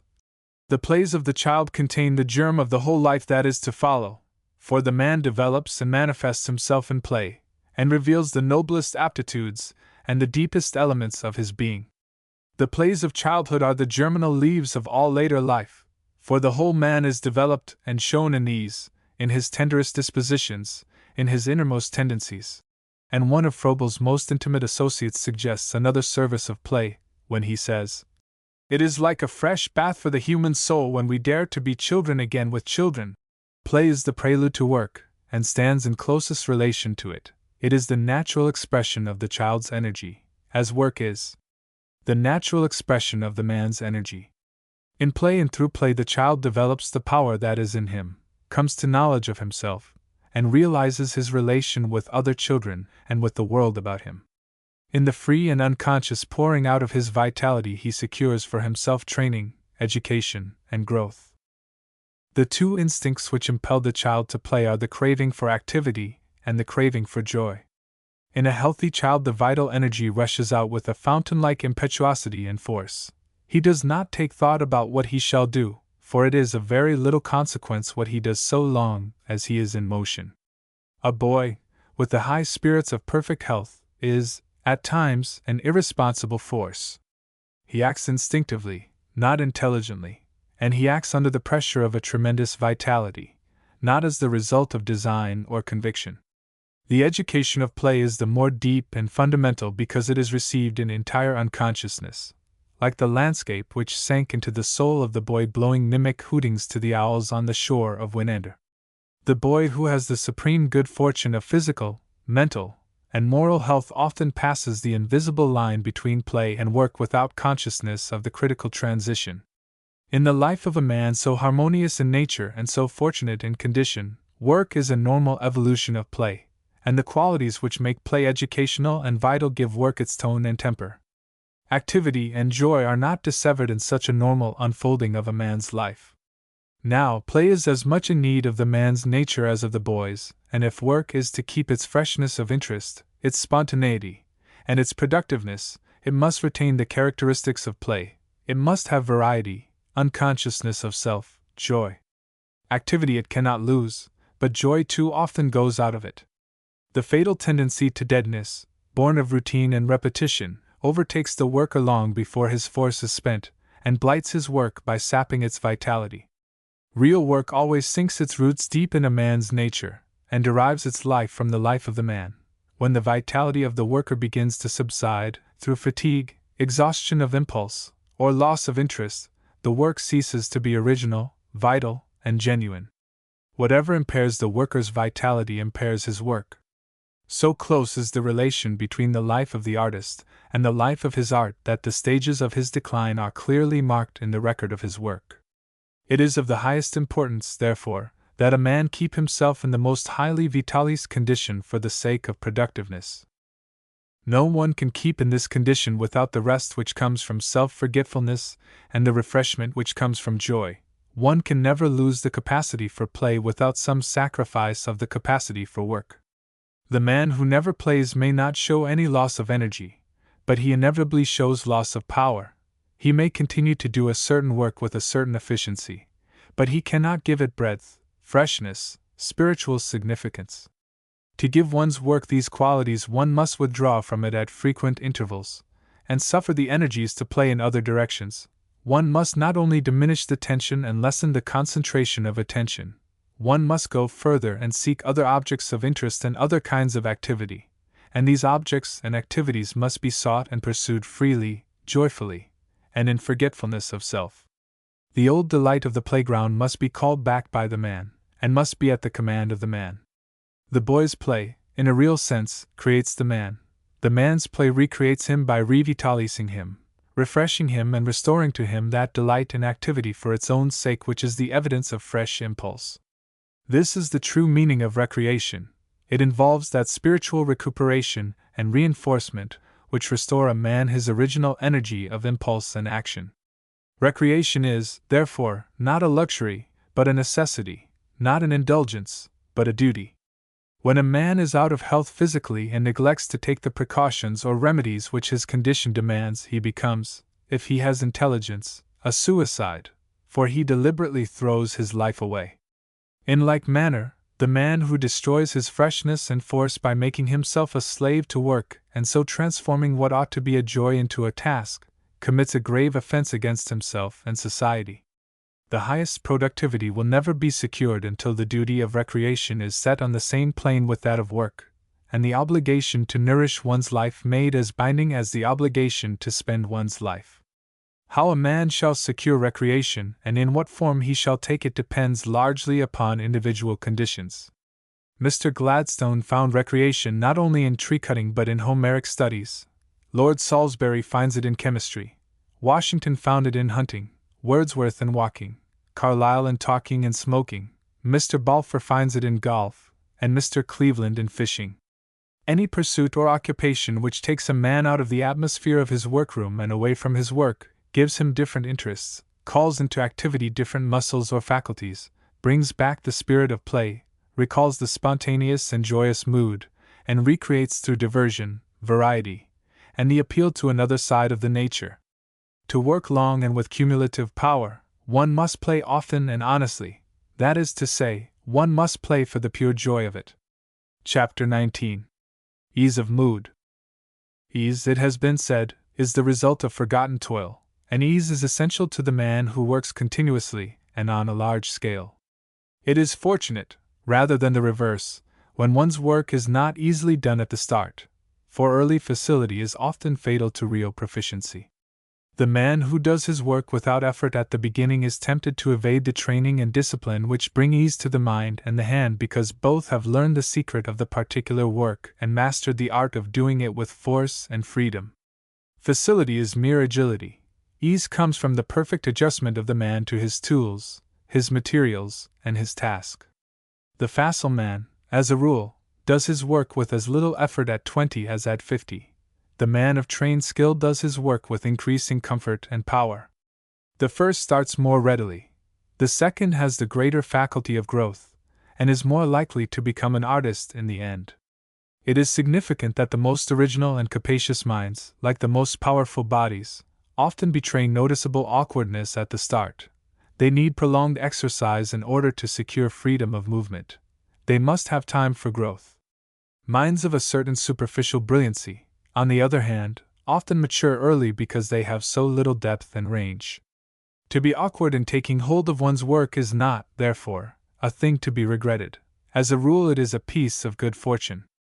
But awkwardness must finally give place to ease if one is to do many things or great things, and do them well. Balzac wrote many stories before he secured harmony and force of style. But if, as the result of his long apprenticeship, he had failed to secure these qualities, the creation of the Comédie Humaine would have been beyond his power. The work was so vast that no man could have accomplished it who had not learned to work rapidly and easily. For ease, when it is the result of toil, evidences the harmonious action of the whole nature. It indicates that mastery which comes to those only who see all the possibilities of the material in hand and readily put all their power into the shaping of it. A great work of art conveys an impression, not of effort, but of force and resource.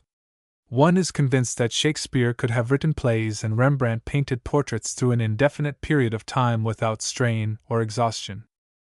Strain and exhaustion are fatal to fine quality of work, exhaustion, because it deprives work of vitality, and strain, because it robs work of repose, harmony, and charm. It is interesting to note how deeply an audience enjoys ease in a speaker.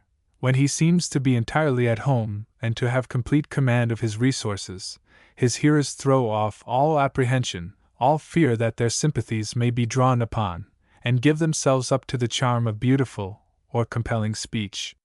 Let a speaker show embarrassment or anxiety, on the other hand, and his hearers instantly share his anxiety. There are speakers, moreover, who give no occasion for any concern about their ability to deal with a subject or an occasion, but whose exertion is so evident that the audience, which is always sensitive to the psychologic condition of a speaker, is wearied and sometimes exhausted. It is one of the characteristics of art that it conceals all trace of toil, and a man's work never takes on the highest qualities until all evidences of labor and exertion are effaced from it. Not many months ago, the members of a court of very high standing expressed great pleasure in the prospect of hearing a certain lawyer of eminence on the following morning. These judges were elderly men, who had listened patiently through long years to arguments of all kinds, presented with all degrees of skill. They had doubtless traversed the whole field of jurisprudence many times, and could hardly anticipate any surprises of thought or novelties of argument. And yet these patient and long-suffering jurists were looking forward with delight to the opportunity of hearing another argument on an abstruse question of legal construction. The explanation of their interest was not far to seek. The jurist whose appearance before them was anticipated with so much pleasure is notable in his profession for ease of manner, which is in itself a very great charm. This ease invests his discussions of abstract or obscure questions with a grace and finish which are within the command of the artist only, and the artist is always fresh, delightful, and captivating. Mr. Gladstone's friends recall as one of his captivating qualities the ease with which he seemed to do his work. He was never in haste. He always conveyed the impression of having ample time for his varied and important tasks. If he had felt the spur of haste, he would have lost his power of winning through that delightful old-fashioned courtesy which none could resist. If in his talks, his books, or his speeches there had been evidences of strain, he would not have kept to the end an influence which was due in no small measure to the impression of reserve power which he always conveyed. Ease of mood is essential to long-sustained working power. The anxious man loses force, and the laborious man time, which cannot be spared from the greater tasks. Wellington used to say that a successful commander must do nothing which he could get other men to do. He must delegate all lesser tasks and relieve himself of all care of details, in order that he might concentrate his full force on the matter in hand. It is said that the most daring and compelling men are invariably cool and quiet in manner. Such men lose nothing by friction or waste of energy. They work with the ease which is born of toil. Chapter 20. Sharing the Race Fortune. The development of one's personality cannot be accomplished in isolation or solitude. The process involves close and enduring association with one's fellows. If work were purely a matter of mechanical skill, each worker might have his cell and perform his task, as in a prison.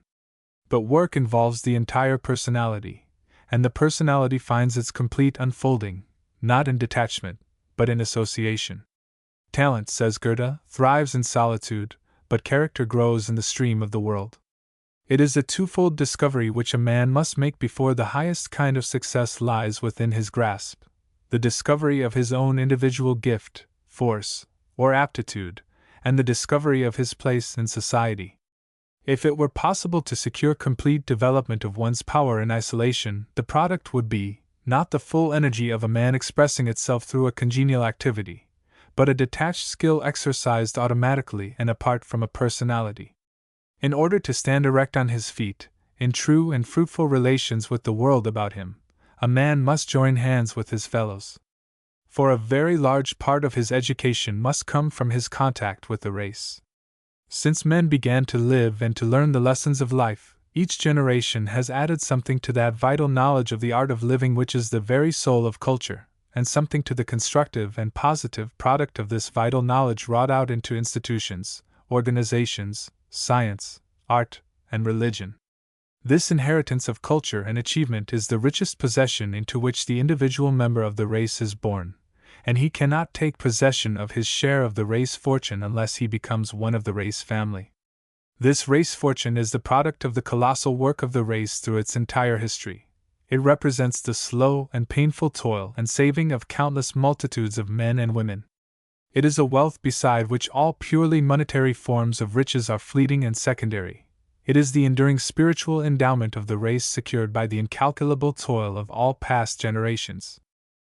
Now, no man can secure his share in this race fortune until he joins the ranks of the workers and takes his place in the field, the shop, the factory, the study, or the atelier. The idle man is always a detached man, and is, therefore, excluded from the privileges of heirship. To get the beauty of any kind of art, one must train himself to see, to understand, and to enjoy, for art is a sealed book to the ignorant.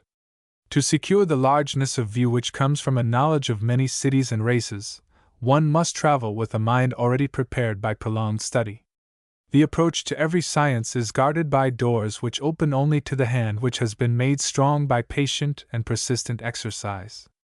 Every department of knowledge is barred and locked against the ignorant. Nothing which represents achievement, thought, knowledge, skill, beauty, is within reach of the idle. Society has secured nothing which endures save as the result of persistent and self-denying work, and nothing which it has created can be understood, nothing which it has accumulated can be appropriated, without kindred self-denial and toil. It is evident, therefore, that the material for the education of the individual cannot be secured save by intimate fellowship with the race.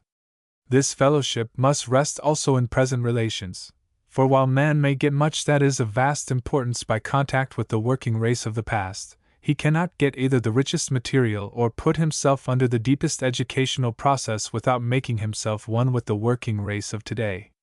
The race fortune, unlike other fortunes, does not increase by its own productive powers. It grows only as it is employed by those who inherit it. Investments of capital often lose their vitality. They still represent a definite sum of money, but they make no returns of interest. In like manner, the accumulations of the race become dead unless they are constantly vitalized by effective use. The richest material for culture is valueless unless it is so employed as continually to renew the temper of culture in those who possess it. The richest results of past toil, genius, and life are without significance in the hands of the ignorant, and it has happened more than once that the pearls of past civilization have been trampled into the mire by the feet of swine. The architectural remains of the older Rome were ruthlessly destroyed in the years before the Renaissance and put to menial use as mere building material. They had reverted to the condition and value of crude stone, because no one perceived their higher values. There is, unfortunately, another kind of ignorance, not quite so dense as that which does not recognize beauty of form or value of historical association, but not less destructive. There is that ignorance of the spiritual force behind the form which makes a fetish of the form, and so misses the interior wealth which it contains. There has spread among men and women of the dilettante temper the belief that to know the results and products of the past simply as curios and relics is to share the culture which these things of beauty and skill embody and preserve, and this false idea has helped to spread abroad the feeling that culture is accomplishment rather than force, and that it is for the idle rather than for the active and creative. There never was a more radical misconception of a fundamental process, for culture in the true sense involves, as a process, the highest and truest development of a race, and, as a product, the most enduring spiritual expression of race genius and experience. The culture of the Greeks was the highest form of their vital force, and the product of that culture was not only their imperishable art, but their political, social, and religious organization and ideals. Their deepest life went into their culture, and the most enduring fruits of that culture are also the most significant expressions of their life. To get at the sources of power in Shakespeare's plays, one must not only understand the secrets of their structure as works of art, but one must also discern their value as human documents. One must pass through them into the passion, the suffering, the toil of the race. No one can get to the heart of those plays without getting very near to the heart of his race, and no one can secure the fruits of culture from their study until he has come to see, with Shakespeare, that the unrecorded life experience of the race is more beautiful, more tragic, and more absorbing than all the transcriptions of that experience made by men of genius.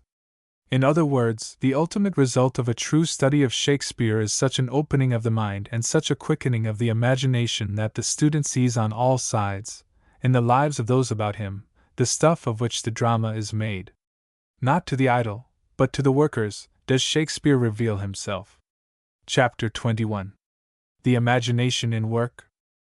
The uses of the imagination are so little understood by the great majority of men, both trained and untrained, that it is practically ignored not only in the conduct of life, but of education. It receives some incidental development as a result of educational processes, but the effort to reach and affect it as the faculties of observation, of reasoning, and of memory are made specific objects of training and unfolding, is rarely made. It is relegated to the service of the poets and painters if it is recognized at all, and so far as they are concerned it is assumed that they will find their own way of educating this elusive faculty. As for other men dealing with life from the executive or practical sides, it is taken for granted that if they have imagination they can find no proper use for it. Individual teachers have often understood the place and function of the imagination, and have sought to liberate and enrich it by intelligently planned study, but the schools of most, if not of all, times have treated it as a wayward and disorderly gift, not amenable to discipline and training, and of very doubtful value. There has always been, in every highly civilized society, a good deal that has appealed to this divinest of all the gifts with which men have been endowed. There have been periods in which the imagination has been stirred to its depths by the force of human energy and the play and splendor of human experience and achievement. But there has never yet been adequate recognition of its place in the life of the individual and of society, nor intelligent provision for its education. The movements of thought along educational lines in recent years show, however, a slow but steady drift toward a clearer conception of what the imagination may do for men, and of what education may do for the imagination. So long as the uses of the imagination in creative work are so little comprehended by the great majority of men, it can hardly be expected that its practical uses will be understood. There is a general if somewhat vague recognition of the force and beauty of its achievements as illustrated in the work of Dante, Raphael, Rembrandt, and Wagner, but very few people perceive the play of this supreme architectural and structural faculty in the great works of engineering, or in the sublime guesses at truth which science sometimes makes when she comes to the end of the solid road of fact along which she has traveled. The scientist, the engineer, the constructive man in every department of work, use the imagination quite as much as the artist, for the imagination is not a decorator and embellisher, as so many appear to think, it is a creator and constructor. Wherever work is done on great lines or life is lived in fields of constant fertility, the imagination is always the central and shaping power. Burke lifted statesmanship to a lofty plane by the use of it. Edison, Tesla, and Roebling in their various ways have shown its magical quality, and more than one man of fortune owes his success more to his imagination than to that practical sagacity which is commonly supposed to be the conjurer which turns all baser metals into gold. That splendor of the spirit which shines in the great art of the world shines also in all lesser work that is genuine and sincere. For the higher genius of man, which is the heritage of all who make themselves ready to receive it, is present in all places where honest men work, and molds all materials which honest men handle. Indeed, the most convincing evidence of the activity of this supreme faculty is to be found, not in the works of men of exceptional gift, but in the work of the obscure and undistinguished. It is impossible to energize the imagination among the workers without energizing it among the artists, and artists never appear in great numbers unless there is in the common work of common men a touch of vitality and freshness. A real movement of the imagination is never confined to a class, it is always shared by the community. It does not come in like a group of unrelated rivulets fed by separate fountains, it comes like a tide, slowly or swiftly rising until it enfolds a wide reach of territory. The presence of a true art spirit shows itself not so conclusively in a few noble works as in the touch of originality and beauty on common articles in common use, on furniture and domestic pottery, and in the love of flowers. The genius of a race works from below upward, as the seed sends its shoot out of the hidden place where it is buried, and when it becomes luminous in books, painting, and architecture, it grows also in out-of-the-way places and in things of humble use. The instinct for beauty, which is more pronounced and fruitful among the Japanese than among any other modern people, shows itself most convincingly in the originality, variety, and charm of the shapes which household pottery takes on, and in the quiet but deep enjoyment of the blossoming apple or cherry, the blooming vine or the fragrant rose. It is the presence of beauty diffused through the life of a people in habit, taste, pleasure, and daily use which makes the concentration of beauty in great and enduring works not only possible but inevitable. For if a people really care for beauty, they will never lack artists to give enduring expression to that craving which, among men of lesser gift, shows itself in a constant endeavor to bring material surroundings into harmony with spiritual aspirations. This play of the imagination over the whole landscape of life gives it perennial charm, because it perpetually reforms and rearranges it, and the free movement of the imagination in all occupations and tasks not only makes work a delight, but gives it a significance and adequacy, which make it the fit expression, not of a mere skill, but of an immortal spirit. The work from which this quality is absent may be honest and sincere, but it cannot be liberalizing, joyful, and contagious. It cannot give the nature free play. It cannot express the man. Patience, persistence, fidelity are fundamental but not creative qualities. The true worker must possess and practice them, but he must go far beyond them if he is to put himself into his work, and bring his work into harmony with those spiritual conditions and aims which are the invisible but final standards and patterns of all works and tasks. One may always get out of hard work the satisfaction which comes from the consciousness of an honest endeavor to do an honest piece of work, but the work which inspires rather than exhausts, and the doing of which gives the hand more freedom and power for the next tasks must be penetrated, suffused, and shaped by the imagination. The great lawyer, physician, electrician, teacher, and builder must give his work largeness, completeness, and nobility of structure by the use of the imagination in as real and true a sense as the great poet or painter. Without it all work is hard, detached, mechanical. With it all work is vital, coordinated, original. It must shape, illumine, and adorn. It must build the house, light the lamp within its walls, and impart to it that touch of beauty which invests wood and stone with the lightness, the grace, and the loveliness of spirit itself. We begin with the imagination. It holds its light over the play of childhood. It is the master of the revels, the enchantments, and the dreams of youth. It must be also the inspiration of all toil and the shaping genius of all work. Chapter 22. The Play of the Imagination.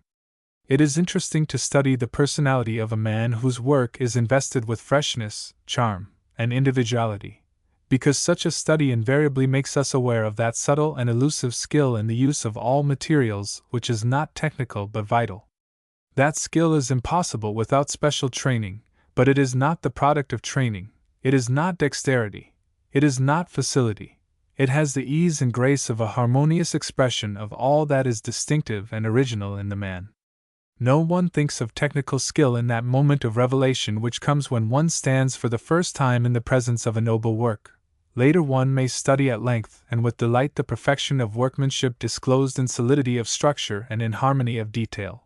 But in the moment of revelation it is the essential and interior truth and beauty, which shine from form and color and texture as the soul shines in a human face, which evoke a thrill of recognition in us.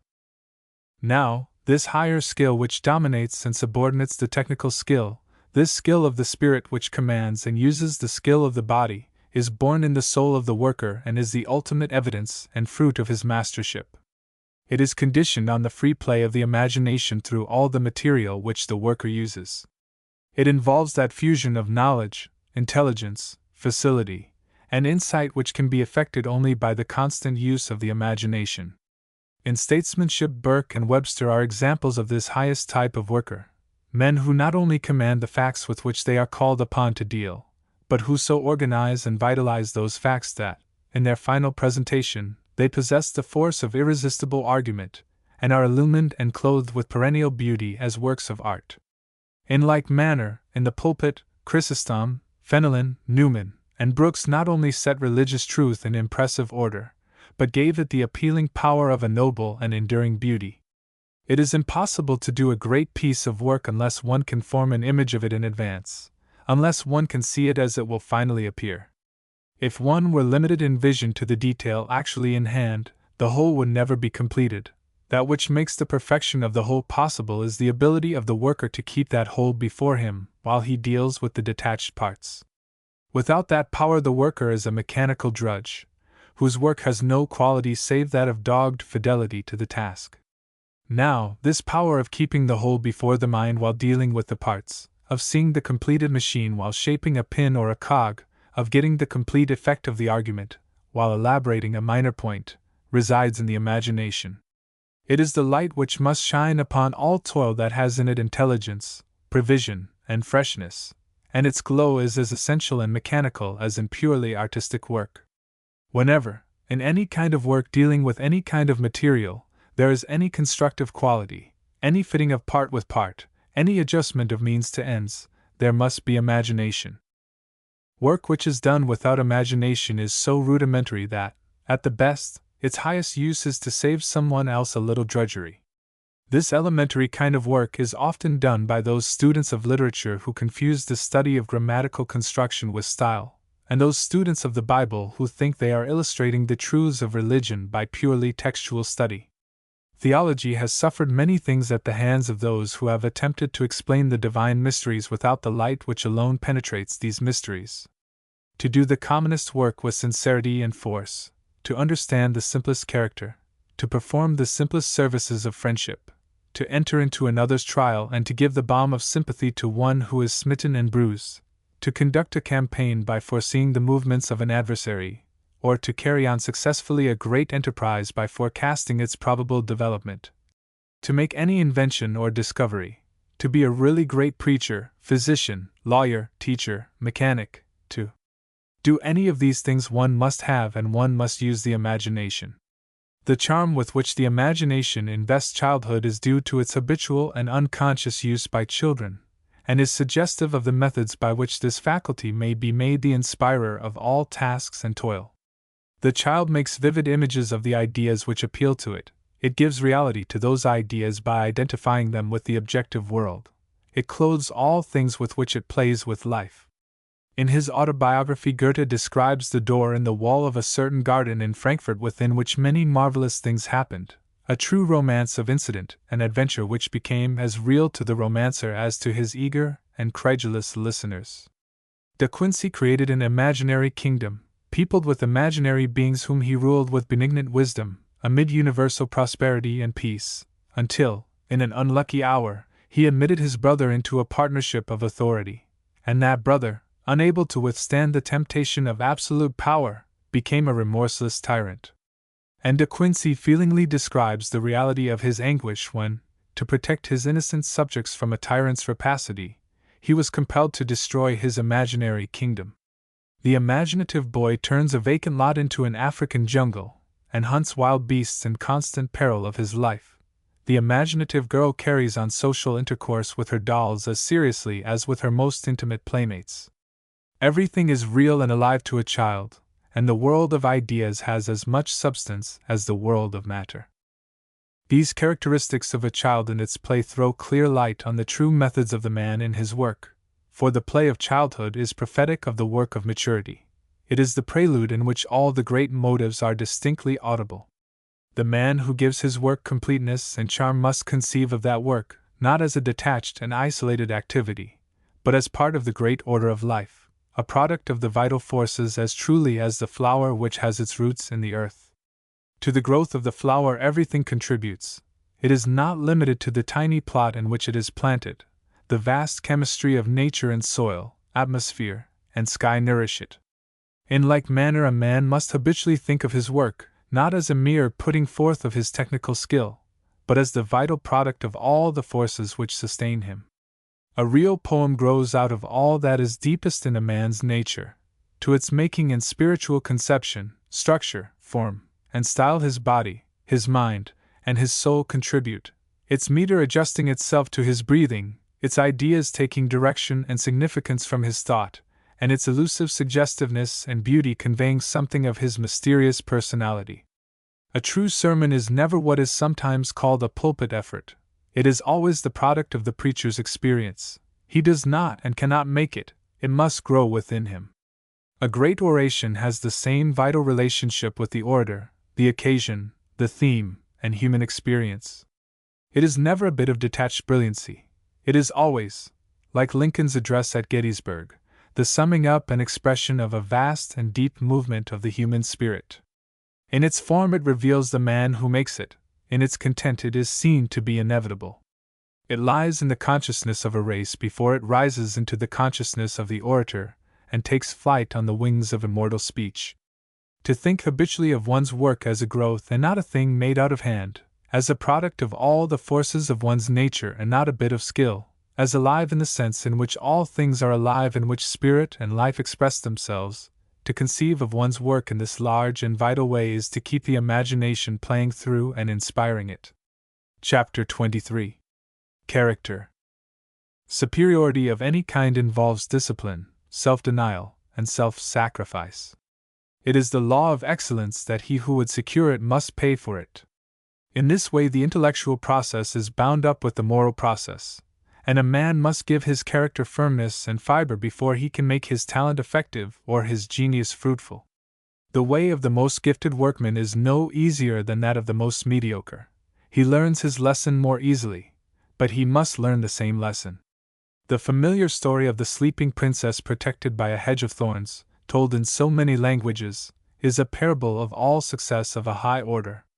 The highest prizes are always guarded from the facile hand. They exact patience, persistence, intelligence, and force. If they were easily secured, they would be easily misused. It rarely happens, however, that a man of high artistic gifts degrades his talent.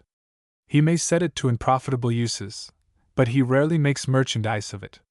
A Rembrandt, Thackeray, or Lowell cannot do inferior work for personal ends without suffering that devouring remorse which accompanies the conscience of the artist, and turns all ignoble popular successes into mockeries and scourges. Moral education precedes mastership in every art, because the training which mastery involves reacts upon character and gives it steadiness and solidity. Great writers have sometimes lived careless, irresponsible lives, but they have always paid a great price for self-indulgence. The work of an irresponsible man of genius always suggests the loss which society has suffered by reason of his moral instability. Such men have done charming work. They have touched their creations with the magic of natural grace and the beauty of fresh and rich feeling, but they miss that completeness and finality which carry with them the conviction that the man has put forth all that was in him. We value what they have done, but we are always asking whether they could not have done more. Genius is of so rare and vital a nature that it will flash through all manner of obscurations, but there is a vast difference between the light which shines through a clear medium and that which is dimmed and reflected by a murky atmosphere.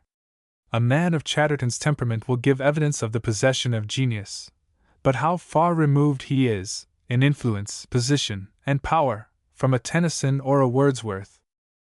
The connection between sane living and sound work is a physiological and psychological necessity. The time, strength, poise, capacity for sustained work, steadiness of will, involved in the successful performance of great tasks or the production of great artistic creations exclude from the race all save those who bring to it health, vigor, and energy.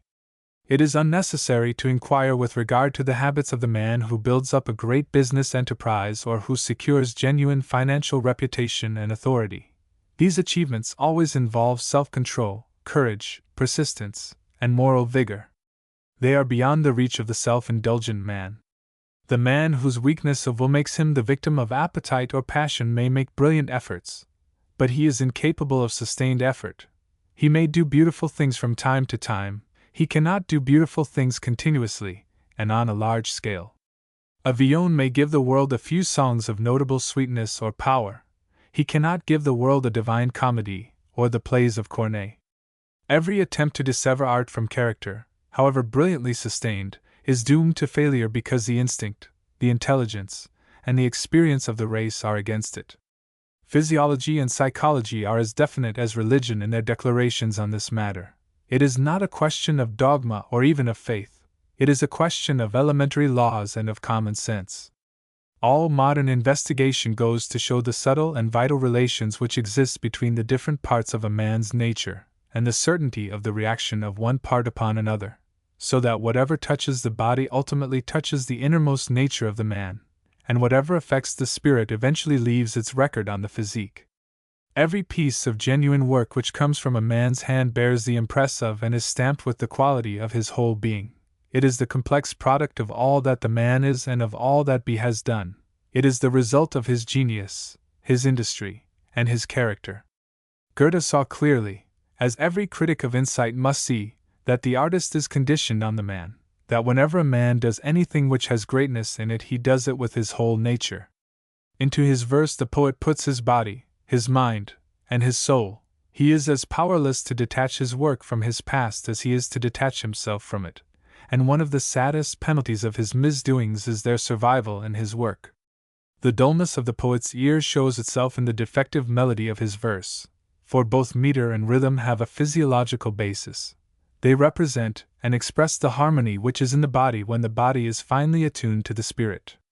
Dull senses and a sluggish body are never found in connection with a great command of the melodic quality in language.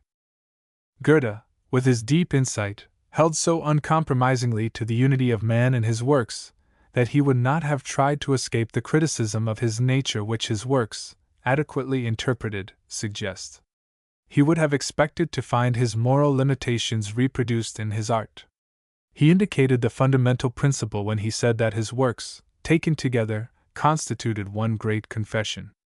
And this may be affirmed of every man's work. It is inevitably, and by the law of his nature, a disclosure of what he is, and what he is depends largely upon what he has been. Men have nowhere more conspicuously failed to escape themselves than in their works. Literary history, especially, is a practically unused treasure house of moral illustration and teaching, for in no other record of human activity is the dependence of a man's work on his nature more constantly and strikingly brought out. The subtle relation between temperament, genius, environment, and character is in constant evidence to the student of literature, and he learns at last the primary truth that because a man's work is a revelation of the man, it is, therefore, as much a matter of his character as of his genius. The order of the world is moral in every fiber. Men may do what they please within certain limits, and because they do what they please, society seems to be in a state of moral chaos. But every word and deed reacts instantly on the man, and this reaction is so inevitable that since time began not one violator of any law of life has ever escaped the penalty. He has paid the price of his word or his deed on the instant in its reaction upon his character. God does not punish men, they punish themselves in their own natures and in the work of their hands. When Mirabeau, in the consciousness of the possession of the most masterful genius of his time, rose to speak in the States General, he became aware that his dissolute past was standing beside him and mocking him. His vast power, honestly put forth for great ends, was neutralized by a record which made belief in him almost impossible. In bitterness of soul he learned that genius and character are bound together by indissoluble ties, and that genius without character is like oil that blazes up and dies down about a shattered lamp. More than once, in words full of the deepest pathos, he recognized the immense value of character in men of far less ability than himself. The words which Mrs. Ward puts into the mouth of Henri Regnault are memorable as embodying searching criticism. "No, we don't lack brains, we French. All the same, I tell you, in the whole of that room there are about half a dozen people, oh, not so many, not nearly so many, who will ever make a mark, even for their own generation, who will ever strike anything out of nature that is worth having, wrestle with her to any purpose. Why? Because they have every sort of capacity, every sort of cleverness, and no character."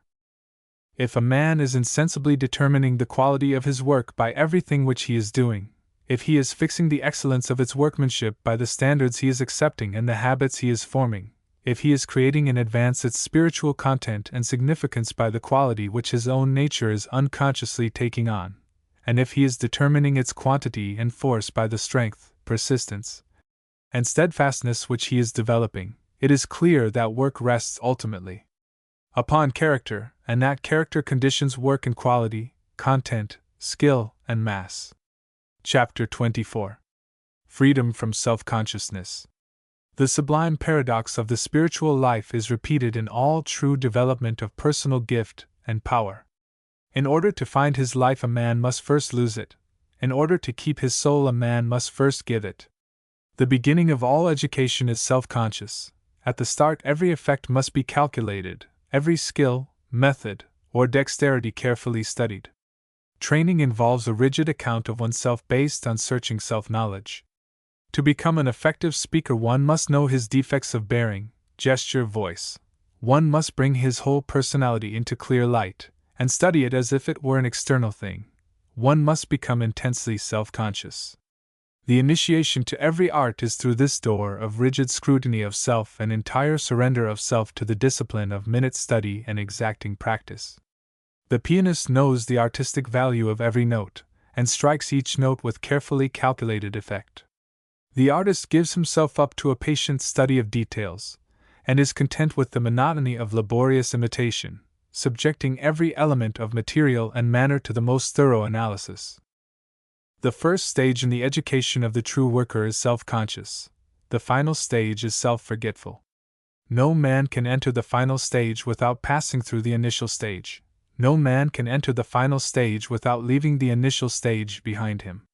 One must first develop intense self-consciousness, and then one must be able to forget and obliterate himself. One must first accept the most exacting discipline of the school, and then one must forget that schools exist.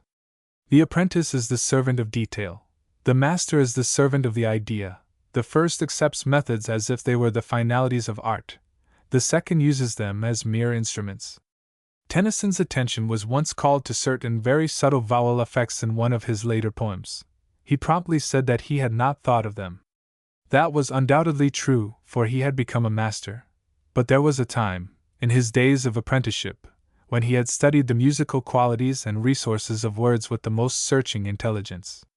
The transition from apprenticeship to mastery is accomplished when a man passes through self-consciousness into self-forgetfulness, when his knowledge and skill become so much a part of himself that they become instinctive. When the artist has gained, through calculation, study, and practice, complete command of himself and his materials, he subordinates skill to insight, and makes his art the unconscious expression of his deepest nature. When this stage is reached, the artist can pour his whole soul into his work almost instinctively. His skill and methods have become so completely a part of himself that he can use them almost without being conscious of them. This ability to transform skill into character, to make instinct do the work of intelligence, to pass from intense self-consciousness into self-forgetfulness, is the supreme test to which every artist must subject himself. Let him sustain this test, and his place is secure. To find one's life in the deepest sense, to bring out and express one's personality, a man must lose that life.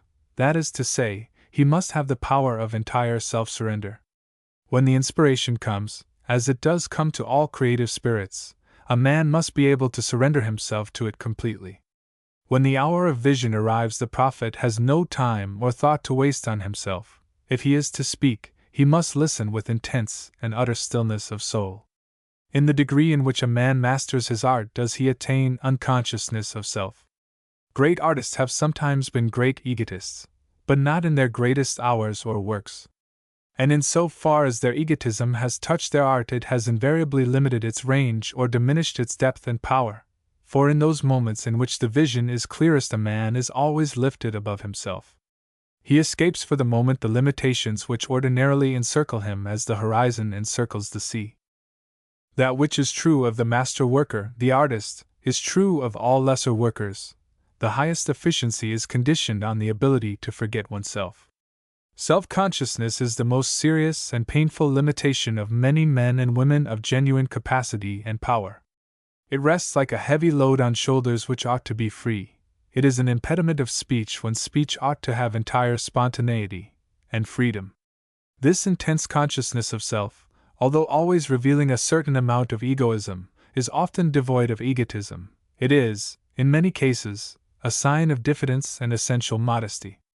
It is the burden and limitation of those especially who have high aims and standards, but who distrust their own ability to do well the things they are eager to do. To be self-conscious is to waste a great deal of force which ought to go into work. It is to put into introspection the vitality which ought to issue in some form of expression.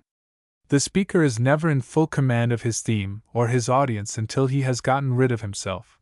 So long as he has to deal with himself, he cannot wholly surrender himself to his theme nor to his audience. He is hampered, troubled, and anxious when he ought to be free, calm, and unconcerned. There is but one remedy for self-consciousness, and that is absorption in one's work. There must first be not only thorough preparation for the task in hand but thorough training of the whole nature, for every weak place in a man's education for his work is a point of self-consciousness. No man of conscience can do easily and instinctively that which he knows he cannot do well. The worker must have, therefore, the serenity which comes from confidence in the adequacy of his preparation. A man can even fail with a clear conscience, if he has taken every precaution against the possibility of failure. Adequate training being assumed, a man must cultivate the habit of self-surrender. This is sometimes difficult, but it is rarely, if ever, impossible. To take a further illustration from the experience of the speaker, who is, perhaps, as often as any other kind of worker, burdened and limited at the start by self-consciousness, it is entirely possible to lose consciousness of self for the time in the theme or the occasion. Assuming that the preparatory work has been thorough, a man can train himself to fasten his thought entirely on his subject and his opportunity. If his theme is a worthy one, and he has given adequate thought or research to it, he can learn to forget himself and his audience in complete surrender to it. Companionship with truth invests a man with a dignity which ought to give him poise and serenity, which will give him calmness and effectiveness if he regards himself as its servant and messenger. An ambassador is held in great honor because of the power which he represents. A man who is dealing in any way with truth or beauty has a right to repose in the greatness and charm of that for which he stands. This transference of interest from the outcome of a personal effort to the sharing of a vision or the conveyance of a power has often made the stammerer eloquent, and the timid spirit heroically indifferent to self. The true refuge of the artist is absorption in his art. The true refuge of the self-conscious worker is complete surrender to the dignity and interest of his work. Chapter 25. Consummation. If the conception of man's relation to the world set forth in these chapters is sound, work is the chief instrumentality in the education of the human spirit, for it involves both self-realization and the adjustment of self to the order of life. Through effort a man brings to light all that is in him, and by effort he finds his place in the universal order. Work is his great spiritual opportunity, and the more completely he expresses himself through it, the finer the product and the greater the worker. There is an essential unity between all kinds of work, as there is an essential continuity in the life of the race. The rudest implements of the earliest men and the divinest creations of the greatest artists are parts of the unbroken effort of humanity to bring into clear consciousness all that is in it, and all that is involved in its relationship with the universe. The spiritual history of the race is written in the blurred and indistinct record of human energy and creativeness, made by the hands of all races, in all times, in every kind of material. Work has emancipated, educated, developed, and interpreted the human spirit. It has made man acquainted with himself, it has set him in harmony with nature, and it has created that permanent capital of force, self-control, character, moral power, and educational influence which we call civilization. Work has been, therefore, not only the supreme spiritual opportunity, but the highest spiritual privilege and one of the deepest sources of joy. It has been an expression not only of human energy but of the creativeness of the human spirit. By their works men have not only built homes for themselves in this vast universe, but they have cooperated with the divine creativeness in the control of force, the modification of conditions, the fertilization of the earth, the fashioning of new forms. In his work man has found God, both by the revelation of what is in his own spirit and by the discovery of those forces and laws with which every created thing must be brought into harmony. The divine element in humanity has revealed itself in that instinct for creativeness which is always striving for expression in the work of humanity, that instinct which blindly pushes its way through rudimentary stages of effort to the possession of skill, slowly transforming itself meanwhile into intelligence, and flowering at last in the Parthenon, the Cathedral at Amiens, the Book of Job, Faust, Hamlet, the Divine Comedy, Beethoven's Fifth Symphony, Wagner's Parsifal, Rembrandt's portraits. This ascent of the spirit of man out of the mysterious depths of its own consciousness to these sublime heights of achievement is the true history of the race, the history which silently unfolds itself through and behind events, and makes events comprehensible. In the sweat of his brow man has protected and fed himself, but this has been but the beginning of that continuous miracle which has not only turned deserts into gardens and water into wine, but has transformed the uncouth rock into images of immortal beauty, and the worker from the servant of natural conditions and forces into their master. Men still work, as their fathers did before them, for shelter and bread, but the spiritual products of work have long since dwarfed its material returns. A man must still work or starve in any well-ordered society, but the products of work today are ease, travel, society, art, in a word, culture. In that free unfolding of all that is in man and that ripening of knowledge, taste, and character, which are summed up in culture, work finds its true interpretation. A man puts himself into his work in order that he may pass through an apprenticeship of servitude and crudity into the freedom of creative power. He discovers, liberates, harmonizes, and enriches himself. Through work he accomplishes his destiny, for one of the great ends of his life is attained only when he makes himself skillful and creative, masters the secrets of his craft, and pours his spiritual energy like a great tide into his work. The master worker learns that the secret of happiness is the opportunity and the ability to express nobly whatever is deepest in his personality, and that supreme good fortune comes to him who can lose himself in some generous and adequate task.